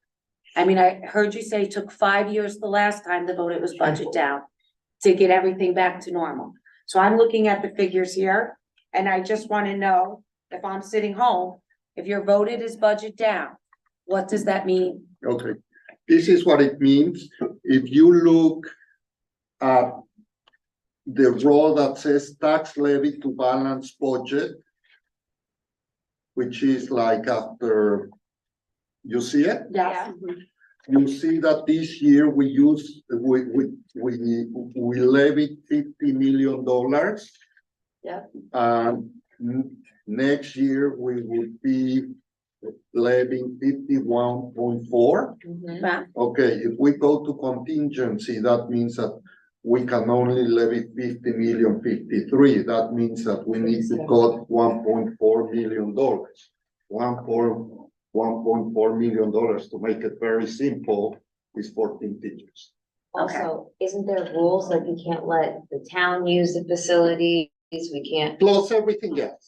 Like- Yeah, there's few rules. You cannot buy equipment, so you have to take all your equipment out. You cannot let outside organizations to use your facilities unless you're charging for them. The administrative cost cannot be higher than, I don't remember what percentage. Well, that makes sense, because if 85% of your budget is staffing, that would be 14 teachers that you would have to cut from the budget if the budget was voted down. And again, it will not only be teachers. The board might say, I don't want any teachers, so it might be me, Benita, and everyone else, but Could be aides, teaching assistant, security. I'm retired, so.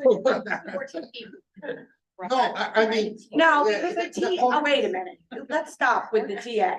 I'm not gonna compare a TA salary to a teacher salary. No. If you're gonna cut one teacher, you're gonna cut 15, 20 TAs? Four. All right, sorry. But I guess it could be administrative staff. Yeah, it could be administration. So- That's what I'm saying. To make it very simple, just because of a new teacher cost about $90,000, we're talking 15 teachers. You cannot cut custodians, because then who's going to drive the kids to school? Because they are custodian drivers. So there's. You just said a new teacher costs $90,000. And it's funny because when you look on board docs, I mean, I know this answer, but I think it's confusing for the public.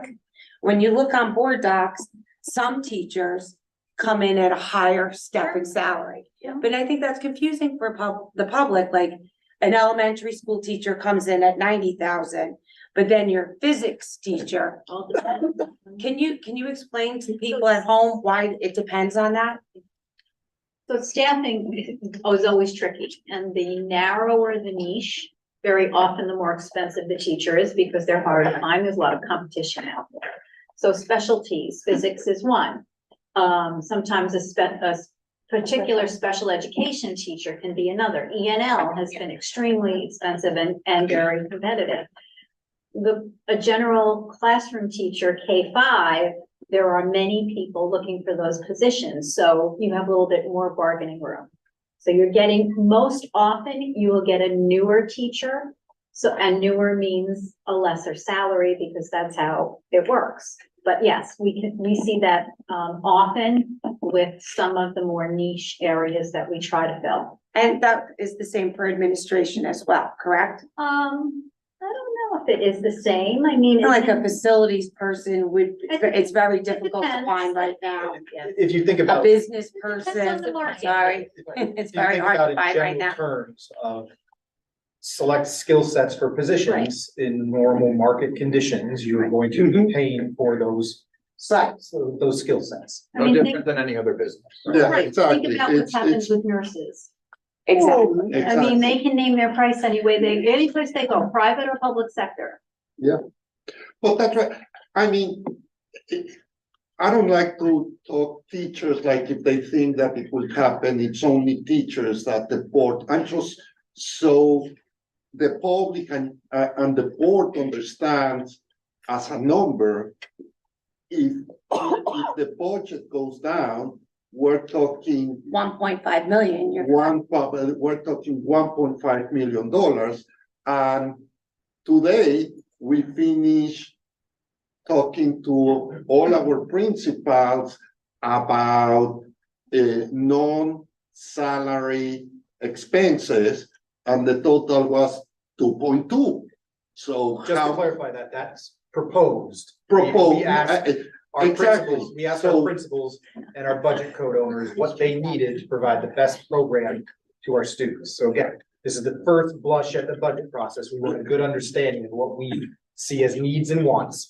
And then through the superintendent's phase of the budget, based upon conversations such as this and board direction and input, we narrow down to a number that will probably not be $2.2 million. No, but I agree with you. But it- it's But my a- point is, you're not going to get $1.5 million Yes. from crayons and non-salary Yes. expenses. Yeah. That was my point. And it's not just gonna be 1.5, because then there's fixed expenses you have no control over that are gonna go up, so you're gonna need to offset those as well, right? Your healthcare cost is gonna go up, so you have to offset it. It Oh, no, doesn't no. stay flat. The question was, what will happen next year?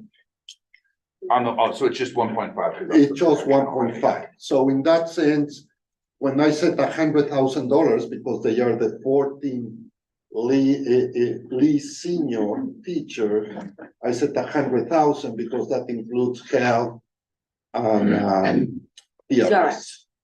So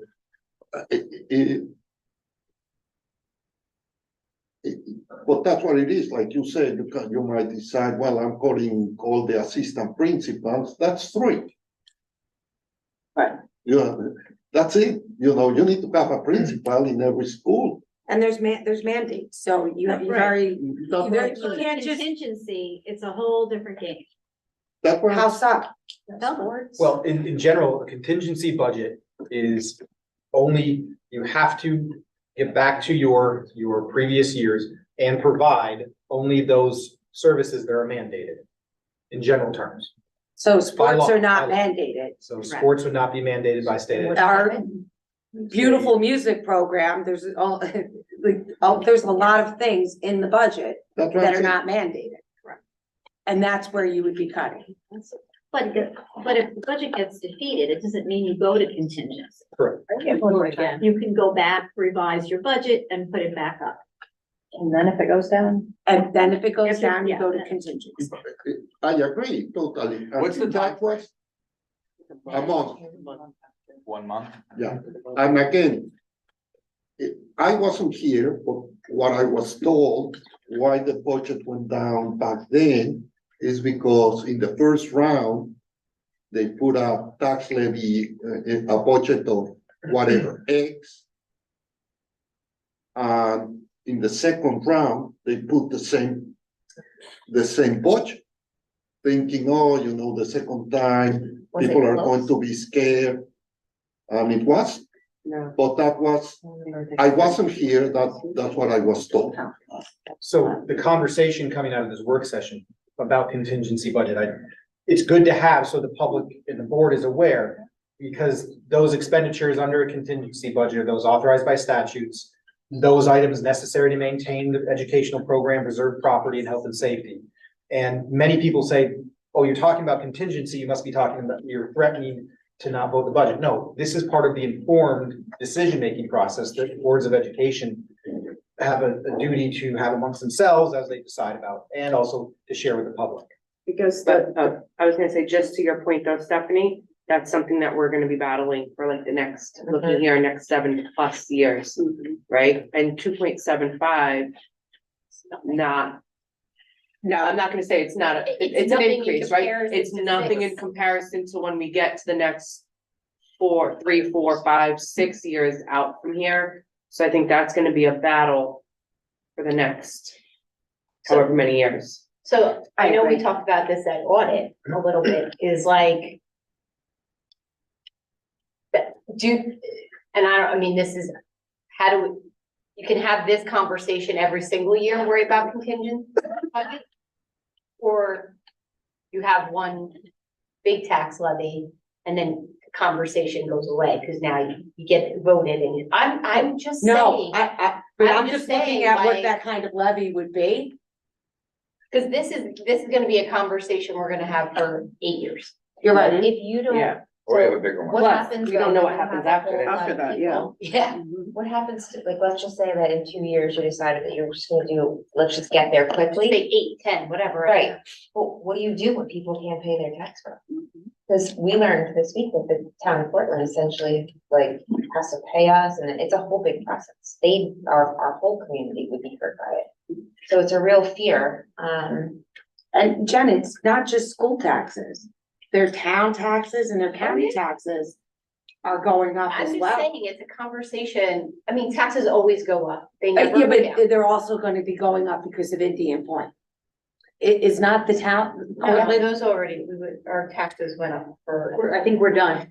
so Buchanan is We're done. done. yeah. But we have a- talking percent wise, if you take a bigger hit Cause then you. at an pay- earlier time, yeah, you might actually be paying more in these because percents are rate, right? So 5%, then that number goes up exponentially, right? Yeah, 5%, it's and then just the ease. 6% People's on that. incomes go up a little bit, right? It is kind of sort of, but then if you, Yeah. I'm just looking at it, and I'm not saying to do this, but I'm just saying mathematically, if you do that big hit at the beginning, Mhm.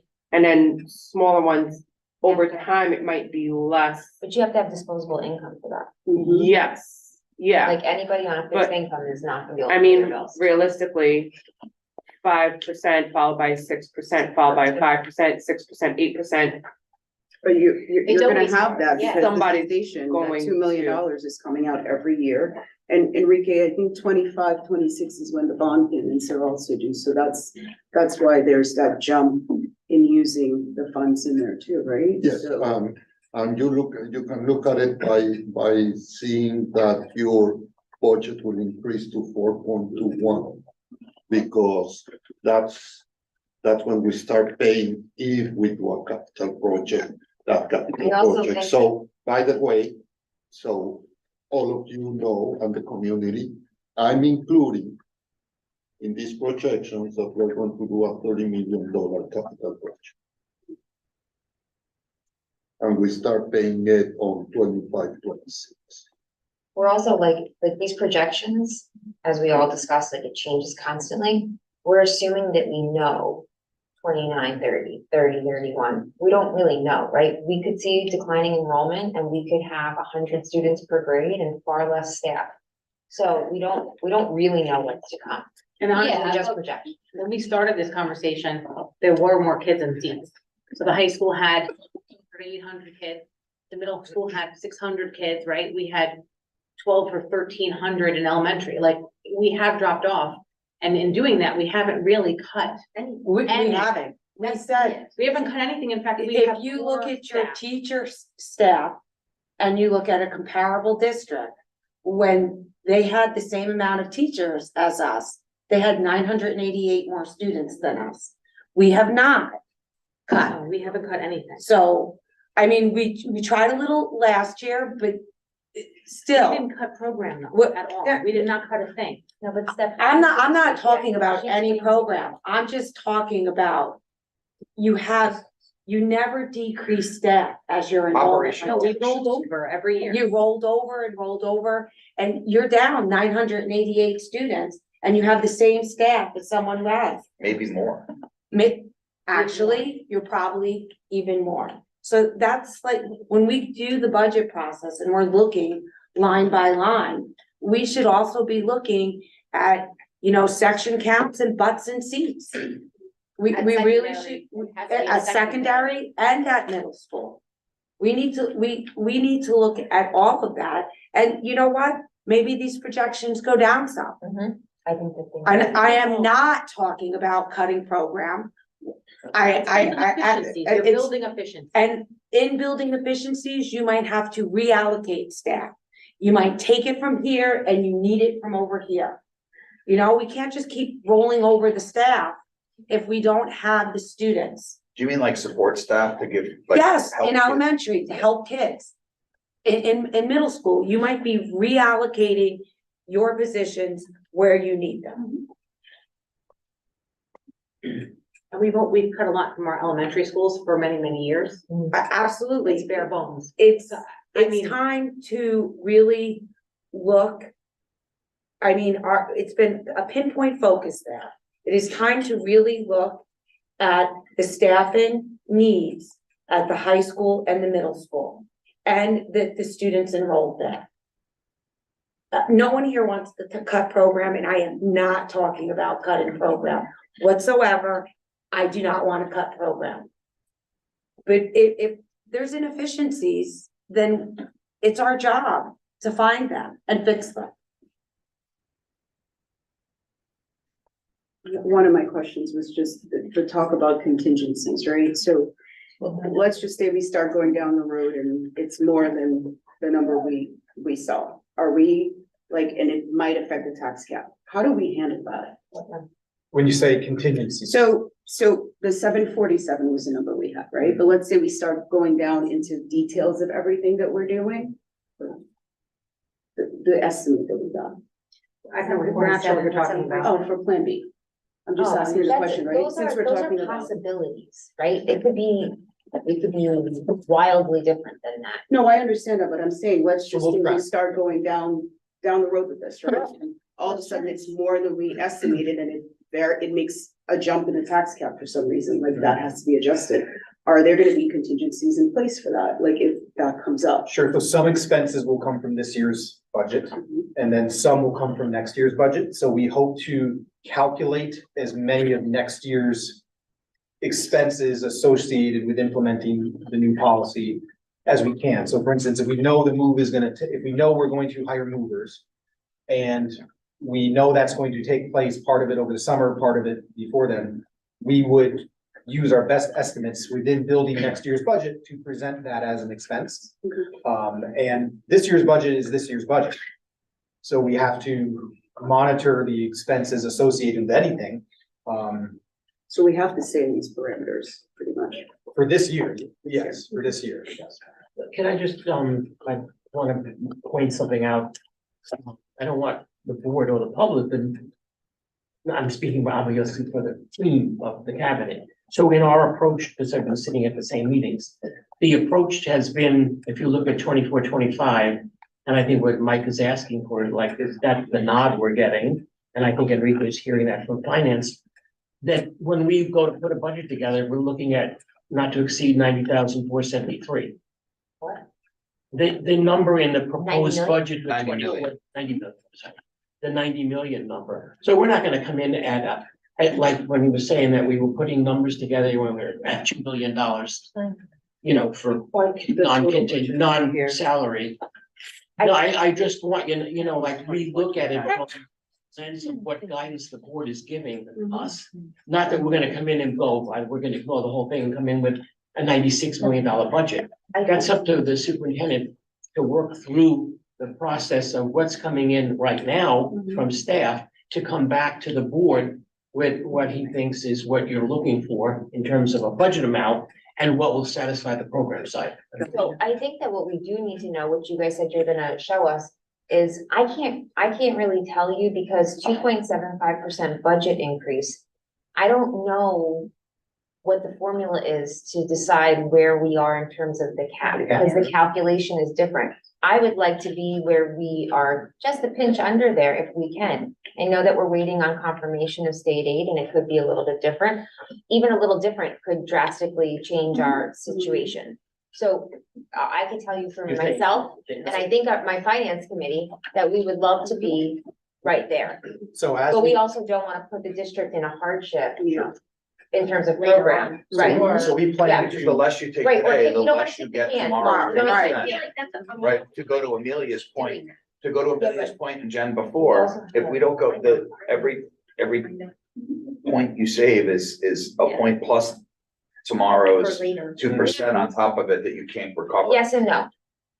Well, no, because now you're starting off at a lesser Lower. number, Lower so number, it yeah. is. So we started off this discussion, which has been a fantastic discussion and informative for us as a cabinet, saying that we build our budget based upon a perception of the board of where they want us to start.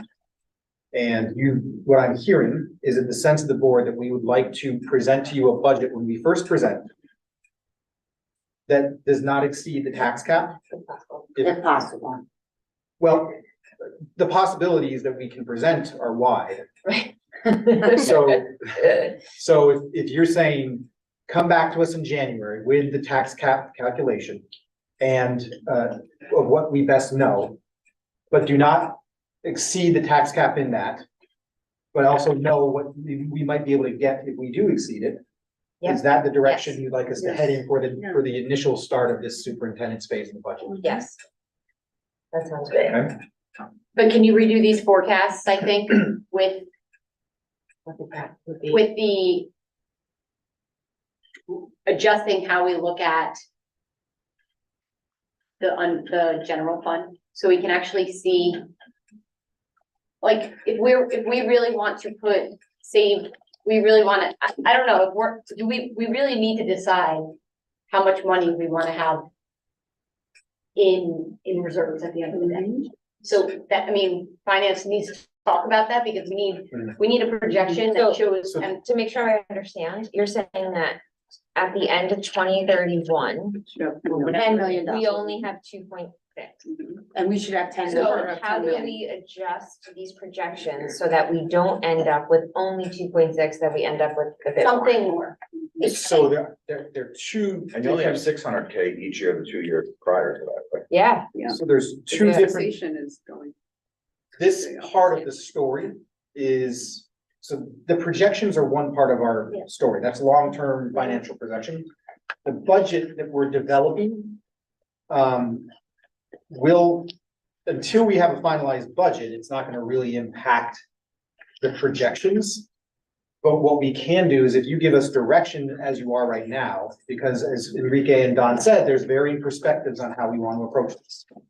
We're gonna need guidance from the board on how we want to get to the point in 2031 and where, so that's a decision that would be helpful as well too. What I just thought about too is maybe it's an adjustment of how much we're applying each year. Because if you apply less of your unassigned fund balance, you'll see the tax levy go up, but you'll see more money here. And that's essentially what you're saying, is that we really need to have Yeah, money here. at the end of this, that's right, so it doesn't, and that, it could be that we're using less of the general fund. And so that means our tax levy is gonna go Because we up, want to hold on to more of it. because we wanna hold on to more of Yeah. it. Yeah, but I think like we need to, and I agree, but I also think at some point, the conversation becomes one, Yes, it does. because We we have a need better to think idea what the about, budget is. right, we have to think Yes. about when we decide on today's budget or next year's budget, what does that actually mean for the following years and the following years? We don't wanna kick the can down the road, like, Yeah. we have to get get prepared. I agree, but your one-time cost is not really gonna impact this budget. It's your reoccurring costs. I agree. Reoccurring costs. And I think that Always. we know what our reoccurring costs are, and I think as we look at that and analyze it, that some of these projections would go down. And we don't know those costs yet though, because they haven't worked through all this. I'm talking about your staffing and your overstaffing issue. So, Well, If and we're we also need gonna more be doing- teachers, right? We're gonna be doing, We're talking about secondary. Okay, gotcha. we need more teachers. Where do we need more teachers? No, I'm saying if you needed more teachers for the elementary, but she said she's talking about the second. I think you were. I'm talking about secondary. I Yes. didn't think we needed more teachers for elementary. I think there was a We had two. one teachers. It was special ed, It No, might be, it might be me, hello? and we might. I need that. promise. And you always have 6 or 7 in your budget. Don't worry, it's a might. It's a might, right? Yeah, it's until we're finalized with numbers and where everybody falls. It depends if we get retirements, do we have to refill them? So there's a lot of ifs until the end of January. Right. And if UPK outsources, right, that's a whole nother component of this that has people that we're paying for that would shift things. And then actually, in January, you expect to get some better numbers for state aid? Yes, Well, I think. We expect. Yeah, Yeah. And legislation As long as New York State. April cooperates. 1, yeah, Well, that would be good too. oh, yeah. probably won't know. So for the board's edification and also those watching at home, our funding's a major source of our revenue fund comes from state aid, and their budget cycle doesn't necessarily coincide with our budget cycle. It actually is not in a good side. So as decisions are being made, we're going on the best information we have from the state, who oftentimes goes well into their deliberation process when we need to have an adopted budget. But we'll give you the best information we have. I have a question that just popped in my head, speaking of UPK. When will the public have a better understanding or of what's our plans for next year for UPK so that people can budget? So in between all of his work that he's doing on the budget, I've also asked Enrique to work with Margaret on starting the PK RFP. And Margaret and I are meeting with some potential partners to answer some of their questions that have reached out to us. So we hope to have that RFP ready to go in January and see the responses to that UPK, which will give us a better understanding of what we need and what we'll provide. So then what's the projected timeline? How long does it stay open for, the RFP? Sorry, I'm gonna. We usually leave it open for about 3 weeks. Okay. And then what would be like the projected timeline in terms of, like, just so parents can prepare who have to register? Like, when do you expect registration and everything to Well, open? that all depends on whether or not we have a fully funded program. In other words, everybody has a seat program versus we're doing the lottery again program. So that depends on what collaboration looks like. Do we have somebody who can take every seat and take it in-house? Do we not have somebody willing to do that at the end of the day? We don't know that yet. So do you think that like early February is a realistic time for an update, like a solid? Oh, yeah, Okay. absolutely. And when does the state tell us typically? I just looked today because I see their budget conversations going back and forth. Like last year, I didn't find out till Enrique got his first budget run. Which was, January. Yeah, you could see it buried in the line. okay, So I actually just went on the state site and there wasn't anything yet. okay. So it's not on us yet? No. Because the state could say we're not funding it, not that they would, but I mean. Right, no, we Well, don't we can know look at the anything yet. RFP process. And Yeah. it's state and Start Fed expanding funding, two revenues. I'm sure. I had one more thing. We were gonna re-engage in like updating our enrollment study. Right, which I think kind of will help us a little bit in terms of long-term projections, maybe a little bit. Before we do that, do we need to? Are we gonna use the exact same service provider? So when we went through the restructuring process and we were trying to get accurate numbers, we did reach out because there was a recent enrollment projection and we were looking for a quick turnaround on information. So we naturally went to the group that provided that to us and they needed a lead time of 3 months. Yeah. So I don't know if the expense of that would justify an RFP, but we could look into options for a enrollment process. It might make sense to go with the group that provided it because they have a lot of recent information in the background. And he was wrong, but it wasn't. Question is that I don't know how accurate that was. Yeah. It was very. I know. It might have been accurate for the time they did it, because I only arrived later when things were already happening. And then when we looked at it, we realized there was a total disconnect from their projection and what we saw happen. I just think that those 10-year, I mean, I think they give you like. 10 years, right? Yeah. That will help us, I think. Yes. Yes. There was just a recent article about New York's enrollment in public schools and how it's down 10%. So I'll send you the article. It is very informative. Extremely informative. Okay. Are there any other, well, maybe we could just talk about what's next. Sure, so, according to our budget calendar, in general terms, we're continuing our budget development conversations, we're looking at staffing. At the same time, a lot of these conversations naturally lead into additional conversations about the restructuring. It's gonna naturally lead to that. So, we're currently having meetings of our restructuring planning groups. We're currently making those decisions. I have a superintendent's update where I can talk about that. But the next steps are in January, we start following the budget calendar of our initial presentations and updates to the board and budget. And on the line by line the line by line day, we're gonna be putting out a schedule. We will be putting out a schedule, yes. So if you have you haven't made the decision yet, but I anticipate having the instructional program at one point in the day and the operational program on the other side of the day broken down by, if you have a particular area you're interested in, special ed, regular instruction, technology, and then on the other side, you have your facilities, your transportation, those types of items. But this will include all departments such as athletics. And again, that line by line will be the grand input to them. Any other questions? All right, superintendent's report. So since I was so long-winded in my introduction to the budget conversation, I have a very quick update so everybody can begin to enjoy the holiday season and I don't put a damper on it with any bad jokes. So I did want to just touch on the restructuring updates. So we did make some major points. We did make a decision point on the principal placement for our elementary schools for the 24-25 school year. As a reminder, starting in September of 2024, Dr. Cynthia Kramer will lead Buchanan Plank Elementary School, which is a pre-K to 2 building. Sir Joshua Cullen will lead the Furnace Woods Elementary School, which is a pre-K to 2 building, and Mr. James Macken will lead the Frank G. Lindsay Elementary School, which is a 3 to 5 elementary school building.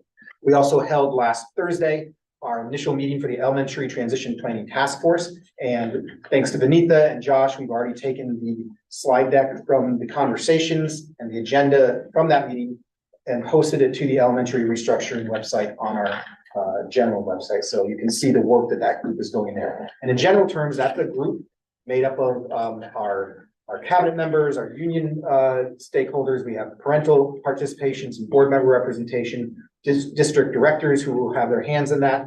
And that's a group that, while the day-to-day operations will be handled by the administrative staff and the teachers providing feedback, that's a group to bring perspective and to problem solve and to be a conduit of information updates as well too. So we get many eyes on some of the many problems to be addressed and solved and worked through. I love you guys put the presentation on the website the other day. Well, we told you we were going to. I know, that's amazing. Great job. Thank you for that feedback. The parental involvement, and that's PTA. The PTA, correct. And our thought process behind that was they would then report back. It's primarily elementary PTA, so they would report back some of that information. I do try to attend as many PTA meetings as possible. They probably have a better memory than I do, so they'll be able to spread that information there too. But we'll be as transparent as we can be on our website and through some structures such as this to keep people appraised and answer questions. Yes. Related to this, when will staff know? And I'm not asking you when they're gonna know where they're going. I'm asking when will they know about the process in the timeline in which they will be? Sure. So we've already started that process. We wanted to gather data. Dr. Roller's office put out a survey to some of our instructional staff to hear from them if they could decide where they would like to go. And so we'll gather that information. All staff with poll? No, special areas people. Only special area. Elementary teachers are, I believe, working, and we did this the first time, working under the assumption that they are going where their grade level goes, unless there is a retirement or a resignation that presents an opportunity to move. Can we put this in writing to them so that they are? Sure. That was a discussion point from the elementary restructuring task force. Wanted to get more feedback from the administrative team. I want to sit down with the principals and the cabinet to discuss those particulars. And then, yes, be able to share. I just would love to have them know that they're not forgotten. They are before not. they go on their winter breaks, right? That it's a top priority. And just to give them that reassurance. So we knew that the most anxiety that our staff was gonna feel, because we listened to them and the principals, that they want to know which principal is going to which building and then where they are going next. And we didn't want to just be proactive. We didn't want to just come out with a plan that we knew we needed to readjust later. So we're going to meet with principals soon to talk about staffing. I think, Margaret, is the 4th of January? Third. 3rd of January. 3rd of January will be the next meeting where principals and the data that we have from some of the special area teachers of where they might like to go. And then, of course, the next step is schedule, what that might look like. At the same time, how do we design a program with considerations of the opportunity we may have to design a high-quality pre-K to 2 program in place. Excuse me, my computer locked up. Oops, I'm not. There were no inquiries from the public to follow up on from last meeting, and it's that time where I have to do what my wife says and tell my children if they're watching to go to bed. All right, any questions? All right, let's move on to our policy readings. I know we have 2, is that right? 2.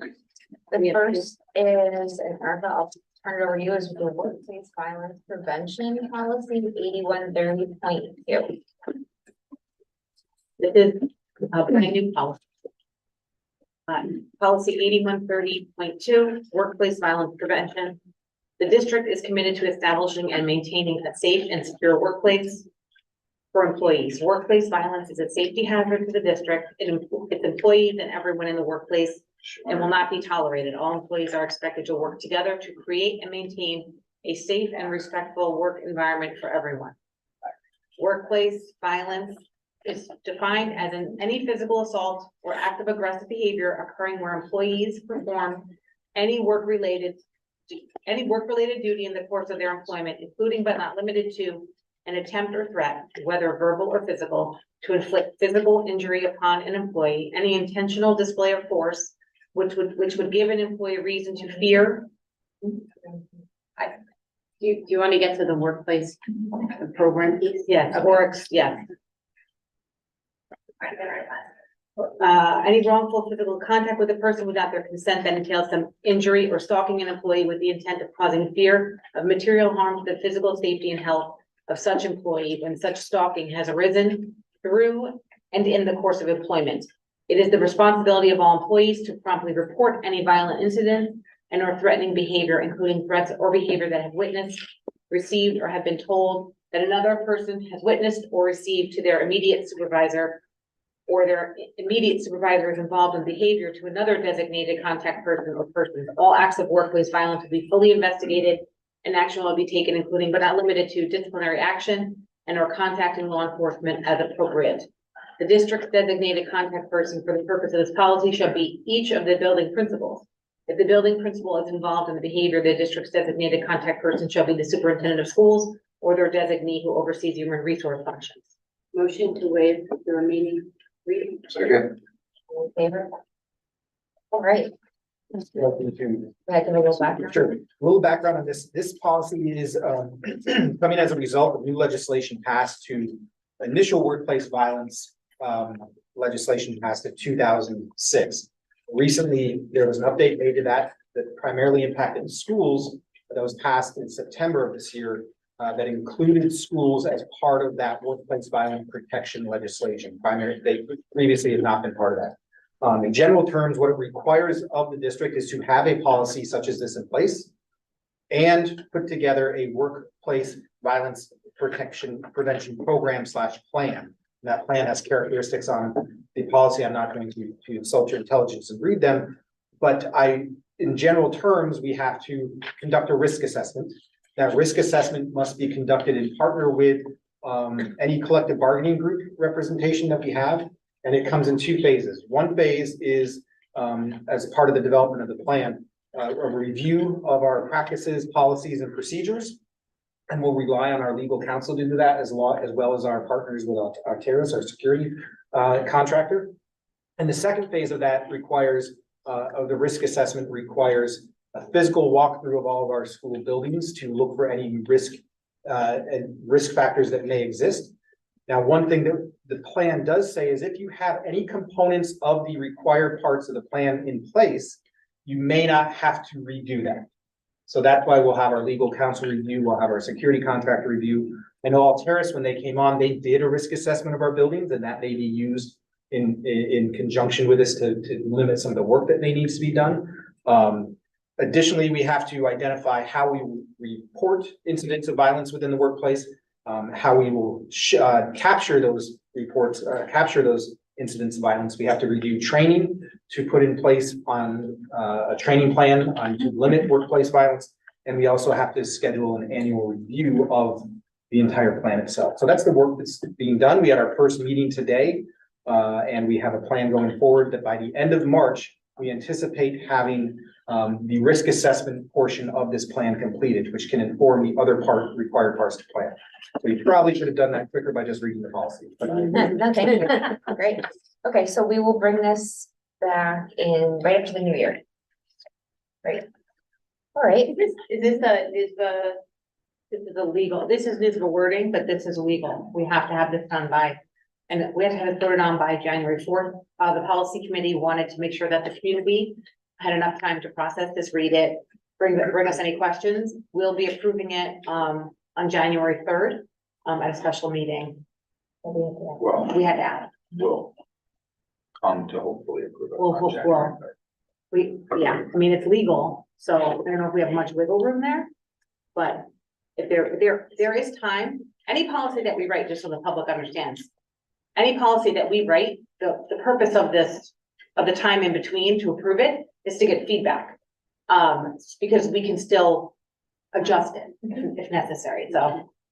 We'd likely approve them, but we do look and want feedback from the community. And then also, Eric, I think all of our, before we read them, besides NISBA language, we also have our legal Yes. reads most, if not all of them, particularly any changes we make to NISBA wording, right? Mhm.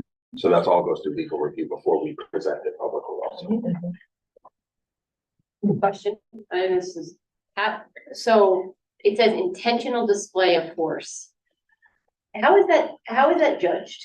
Like a student who may not have full control or understanding of what they're doing or saying. So that's a concern that many educators have about the change in legislation. Yeah. Because a lot of our current existing practices where we still try to address violence in our schools but you bring up a good point. Many behaviors can be caused by a different ability, and that may affect your behaviors. So this legislation is going to have ripple effects that we have to really see how they play out. Yeah. There's major concern, particularly in the area of students with disabilities on how. Yeah, I just don't want to be, well, number one, discipline kids that don't really, they don't really understand what they're being disciplined, or having to send our, students elsewhere because we think that now they're a safety risk. And are they really? I'm not, I don't know. It's really gonna be something that we have to discuss in depth. I'm hoping Mike invites me in when we get to that piece to have those conversations, because I think it needs to be explicit. Because if not, like you said, a lot of our students won't be here at school. They'll be in another placement. Yeah. Which just means, right, we won't have teachers teaching them either, right? Like. So as part of the risk assessment process, I said there was a document policy review. We'll share that with our legal counsel. They're going to do they'll do I don't want to say audit, but a report findings on if our current structures in place align to the legislation as written and a policy. There's a threat assessment protocol coming to play here too. Yes, yes. And great point. We did some of our staff did some fantastic work to bring further cohesion and alignment and ease of use of our comprehensive threat assessment practice. Which is now 100% based on national standards. Correct. Above and beyond that in some cases. Great, thank you. The next policy is the student fundraising activities policy 5251. Carmen, is this a new policy or a revised? Revision. This is a revision. Revision. First reading. Thank you for refreshing my memory. Okay, so I think I should read this one all the way through. Policy 5251, student fundraising activities. The Board of Education is legally responsible for the approval of all student fundraising activities.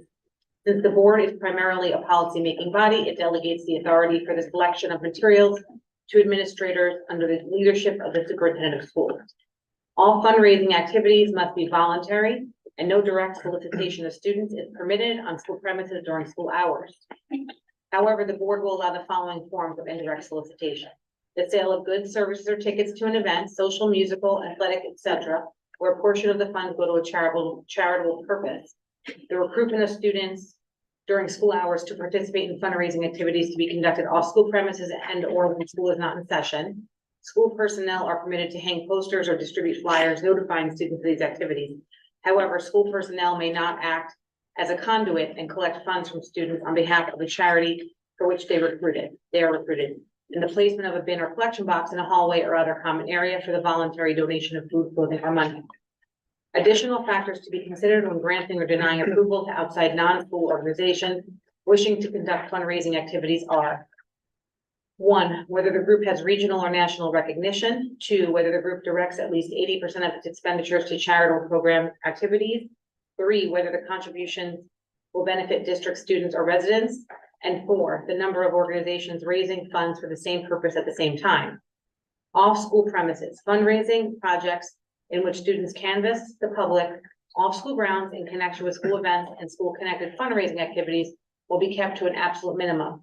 Elementary students are not permitted to solicit funds on a door-to-door basis.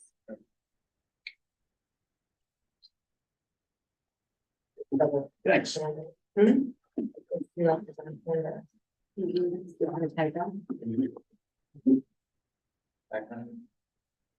Yeah, Mike, you should provide a little background on this, and I have a couple questions.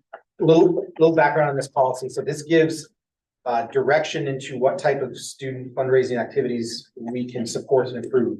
Without, in absentia of this policy, there's really no basis to fairly approve or disapprove any organization that would like to fundraise or solicit our students. So I think we can all agree on some organizations that we would like to do that for and provide that opportunity for PTAs, some of our charitable organizations that support community efforts.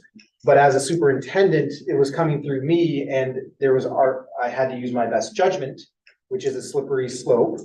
I like my judgment, but there could be an organization at some time, the Prairie Dog Freedom Organization Rights Party, that we may not, as an organization or community, feel aligns with our values, that could have a grounds to solicit children without this policy.